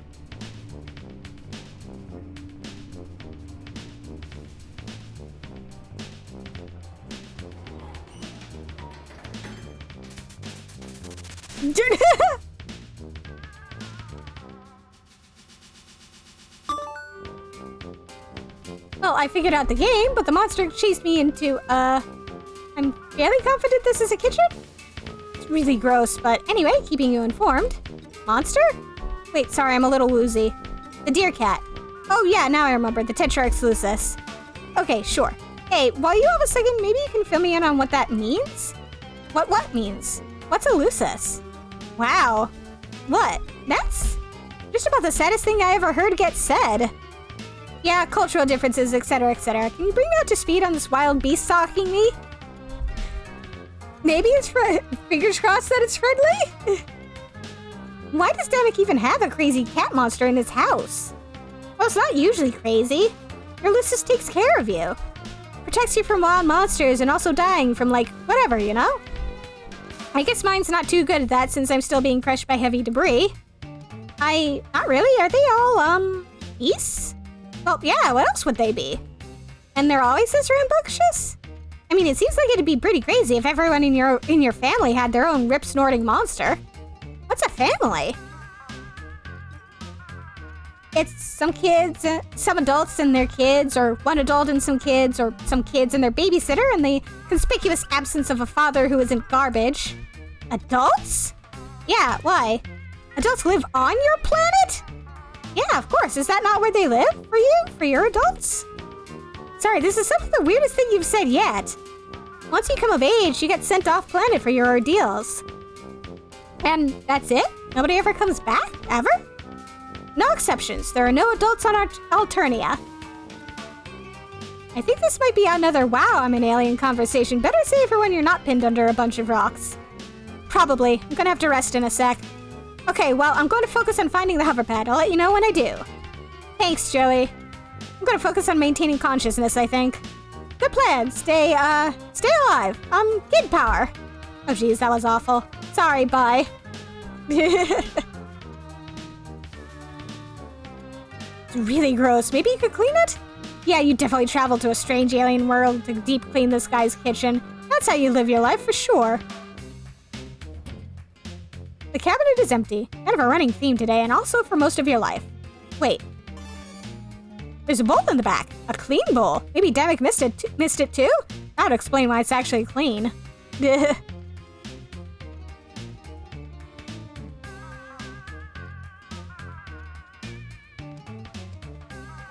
Those are some dishes and they are dirty and they're 100% not your problem. These dishes are too filthy to use and you're definitely not cleaning them. You're not Damek's maid. This is probably a fridge, right? You get the sense that this is a fridge, given its fridge shape and its placement in what is obviously the kitchen. Open the fridge. Ow, geez, my dude. Did he just hurl a handful of eggs into the fridge and leave it like that? Boys, you swear. Grub sauce, huh? I wonder if everyone on this planet eats nothing but bugs. Or maybe it's just Damek. That would be worse somehow. This is Lucis milk. Milk for Lucises? Milk from Lucises? Either way, gross, but maybe it'll calm down that monster. I mean, it's part cat. I mean, it seems to be part cat, so maybe this will calm that beast. This pizza must commit all sorts of pizza sins, seeing as the tastes and sensibilities of the human race were not considered during its creation. Perhaps completely unworthy of the name pizza. Alien pizza. The crux. Wow, that's a really, really stupid name for a canned beverage. Are those teeth? Remind yourself not to have any birthdays here. Could be anything in there. You're not about to open Pandora's doggy bag to find out. Pandora's doggy bag.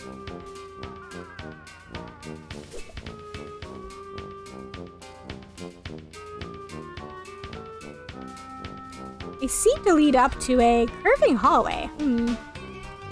Send? Ah. A hoverpad! This really is the future! By which you mean this is an alien planet or something. Wait, is this the future? I mean, you're on an alien planet, and could very well, potentially light years away. Looks like Damek is pretty into guns. You resolve to be a little more cautious when solving his goofy paranoia puzzles. Also, if you ever, like, meet him in person.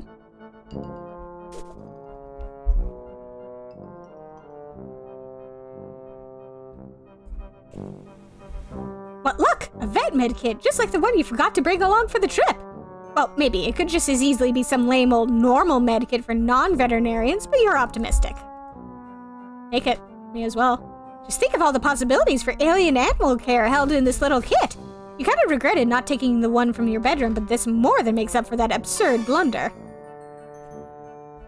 Why do these all have the same dorky symbol on them? Boys, you swear. This big, messy pile of weapons and percussion instruments is really hampering your ability to use these stairs. Sheesh.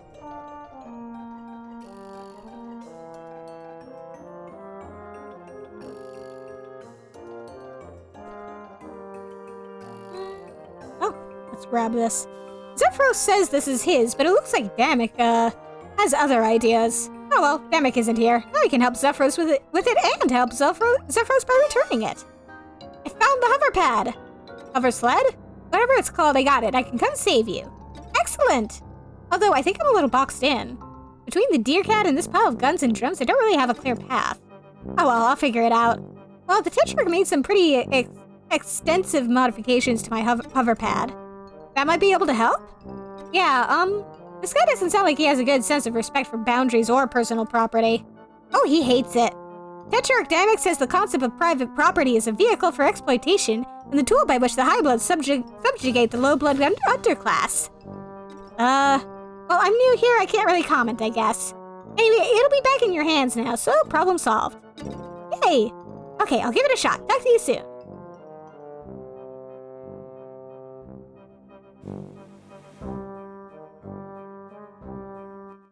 Let's see. Ooh. Dump it down, okay. Nope.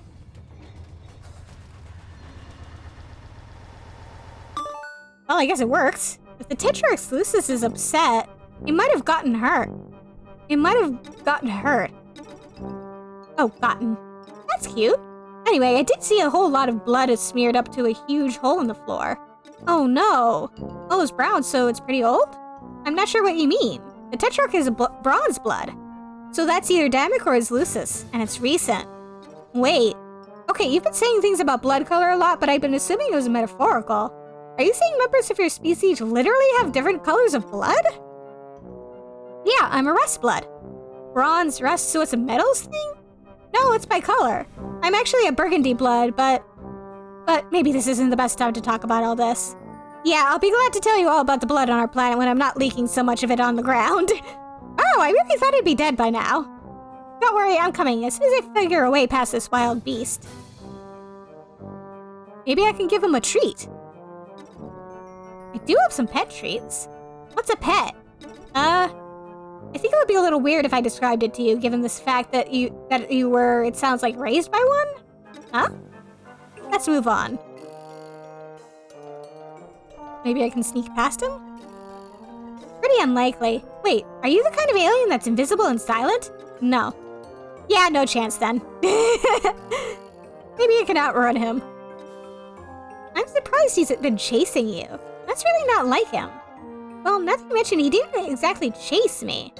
I think this might all be a misunderstanding. He's probably upset, with Damek missing and everything that happened before you got here. I mean, it can be kind of frustrating. Lucis is, I mean. They mean well and they try to take care of you, but they don't always know what they're doing. It's not always easy to understand them, you know? Yeah, I have someone like that. Oh? Yeah, my babysitter. You'd love her. Her name is an accident, hee. Well, okay, if we have an upset beast on our hands, there's really only one thing to do. Yeah? Joey Claire, amateur veterinarian, is going pro. BRB.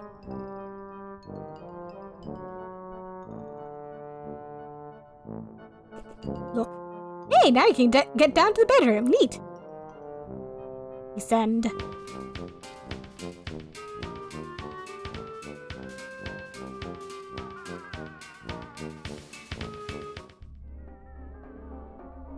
Oh, hey.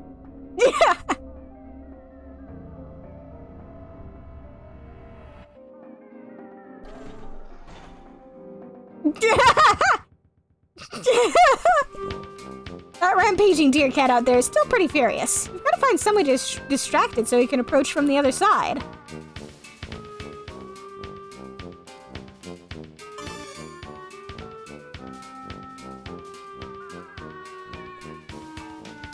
That's a great idea, but wasn't the deer cat actually closer to the other door? The one that chased you through?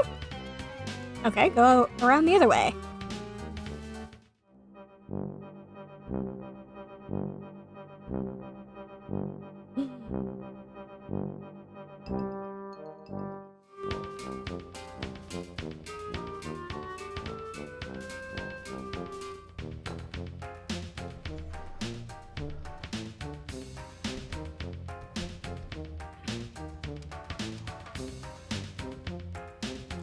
Oh.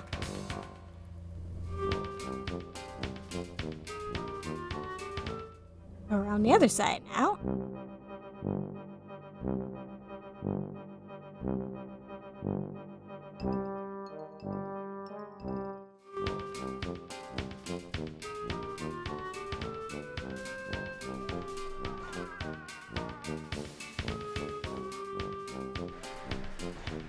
Hey, big guy. Upon closer inspection, this animal is clearly hurt. It's time to put the resources you've gathered into their proper purpose. Okay. You flip through the pages. Let's see here. Oh, here we go. Its scientific name is apparently the cuspidated grimalkin. Ahem. The cuspidated grimalkin is a chimerical union of predator and prey with the strength of both. Long, retractable claws and razor-sharp teeth alongside a defensive crown of stabbing horns, the speed for lightning-quick dashes, and the endurance to run entire nights without tiring. Proud and resplendent, cuspidated grimalkin would prefer to bond with bronze-blooded wigglers in whom they sense a strong natural aptitude for leadership.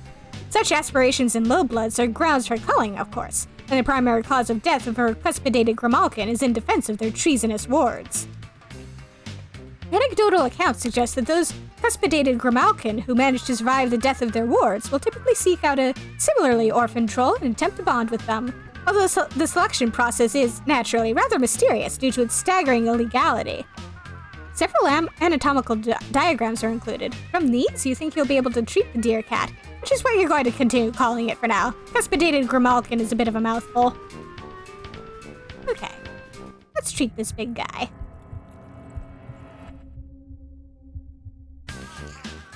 Aww. Aww. We're friends now. Aww. As he adopted me.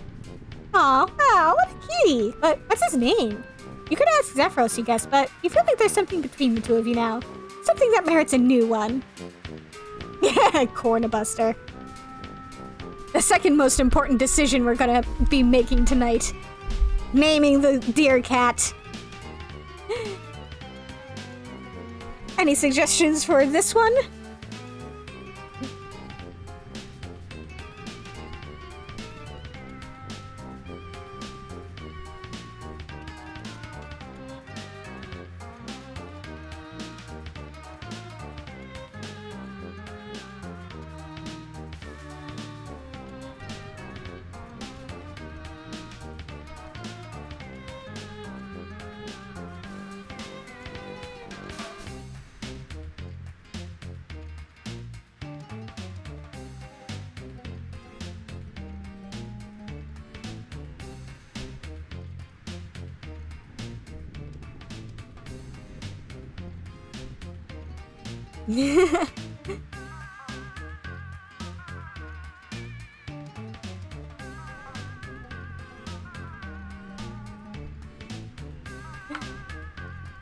Royal.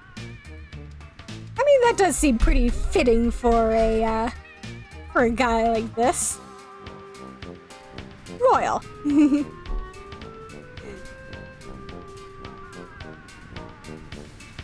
A regal name for a regal cat.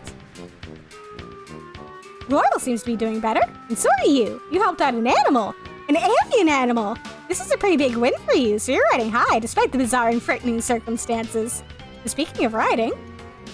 Hey Royal, let's go for a ride. Now that I'm thinking about it, I'm suddenly pretty nervous about how I'm going to get over there. I keep seeing the shadows of huge hulking things flying around outside. Yeah, the crossing won't be easy. I'm sorry. Is it always this hard to get across the street? No. I mean, not usually.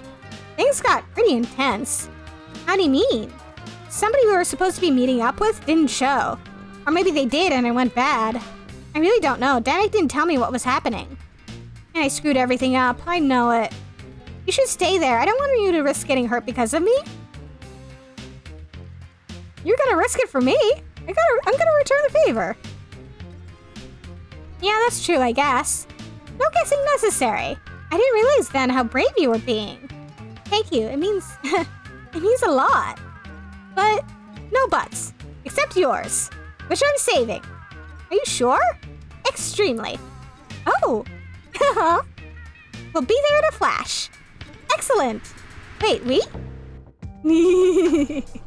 I'm bringing a friend.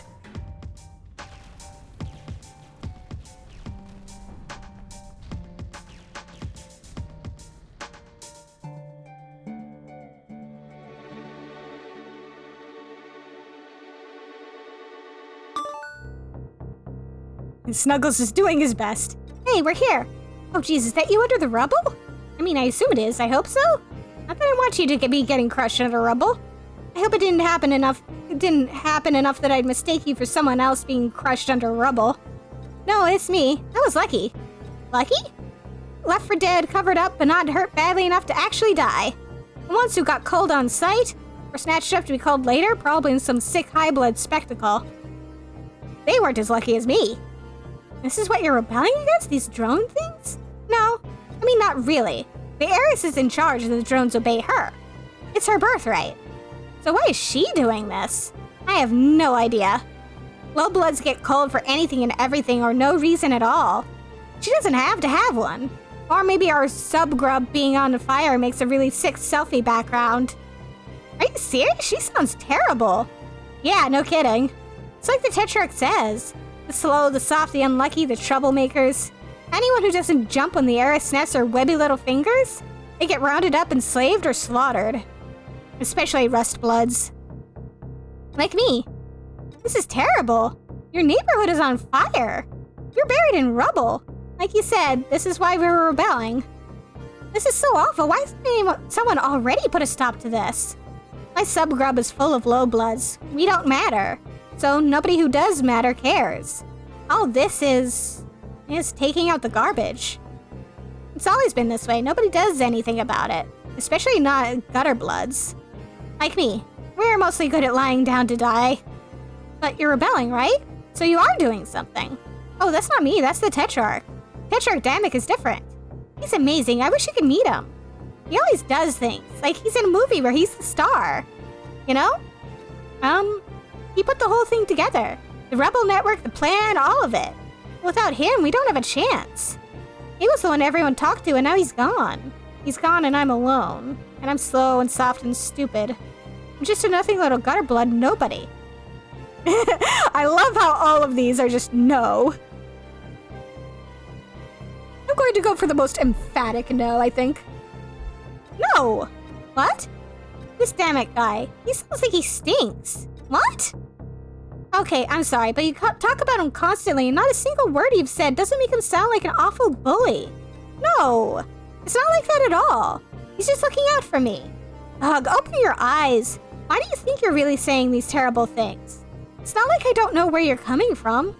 Sometimes my pa makes me feel just rotten. And I think, am I the reason he's never around? What's wrong with me that makes my own father not want to see me?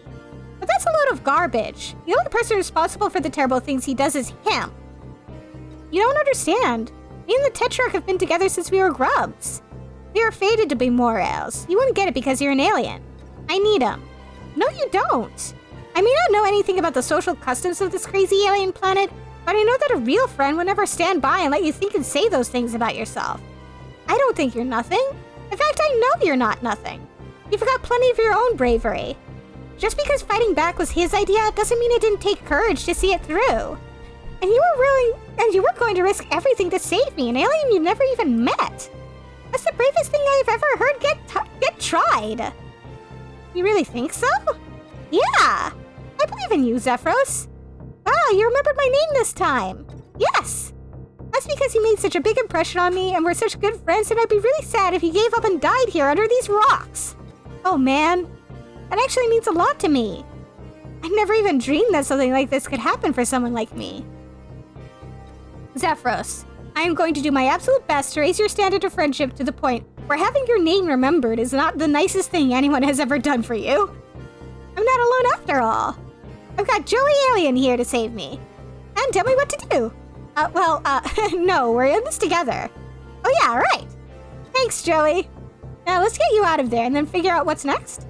Are you sure you don't know anyone who could help us? I kind of don't even know what kind of help we need, but it seems we do.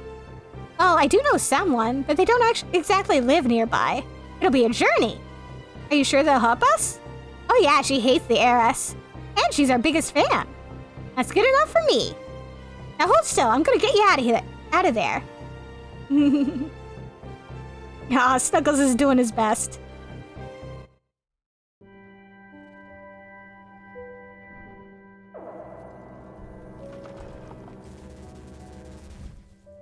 Nope. You good, buddy?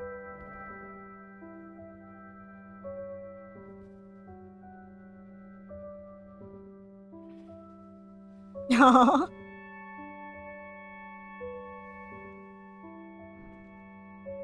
Aww.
And that's it for Act 1.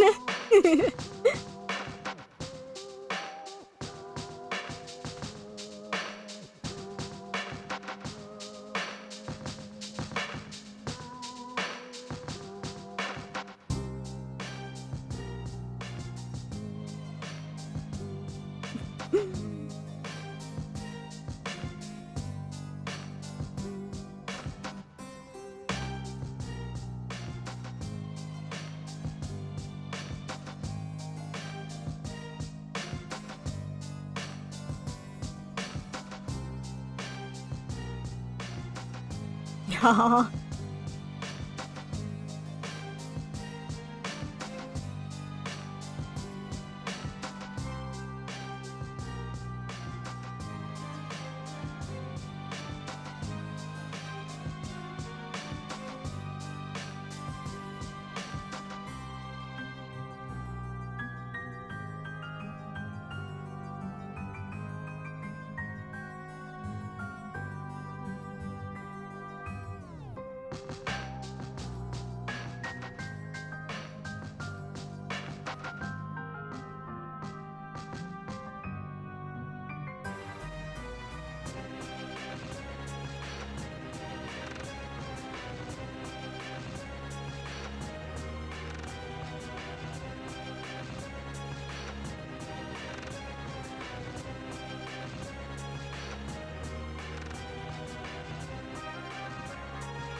Hey, Toby Fox, where have I seen that name before?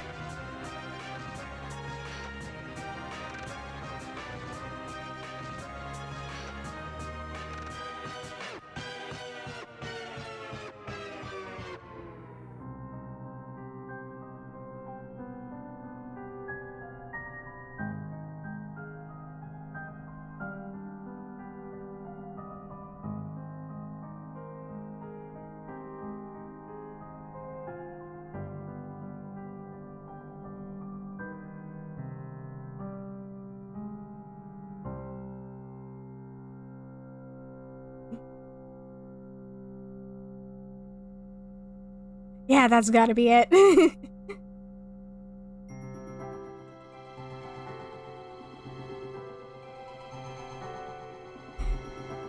And yeah, like I said, that was Act 1. We've got a little bit of time, but I think it would probably be better to devote the entirety of the next stream to Act 2, which came out relatively recently, and is one of the reasons why I decided to play Hiveswap on stream. So I think we'll call it here for tonight, and then next week, we'll get started with Act 2.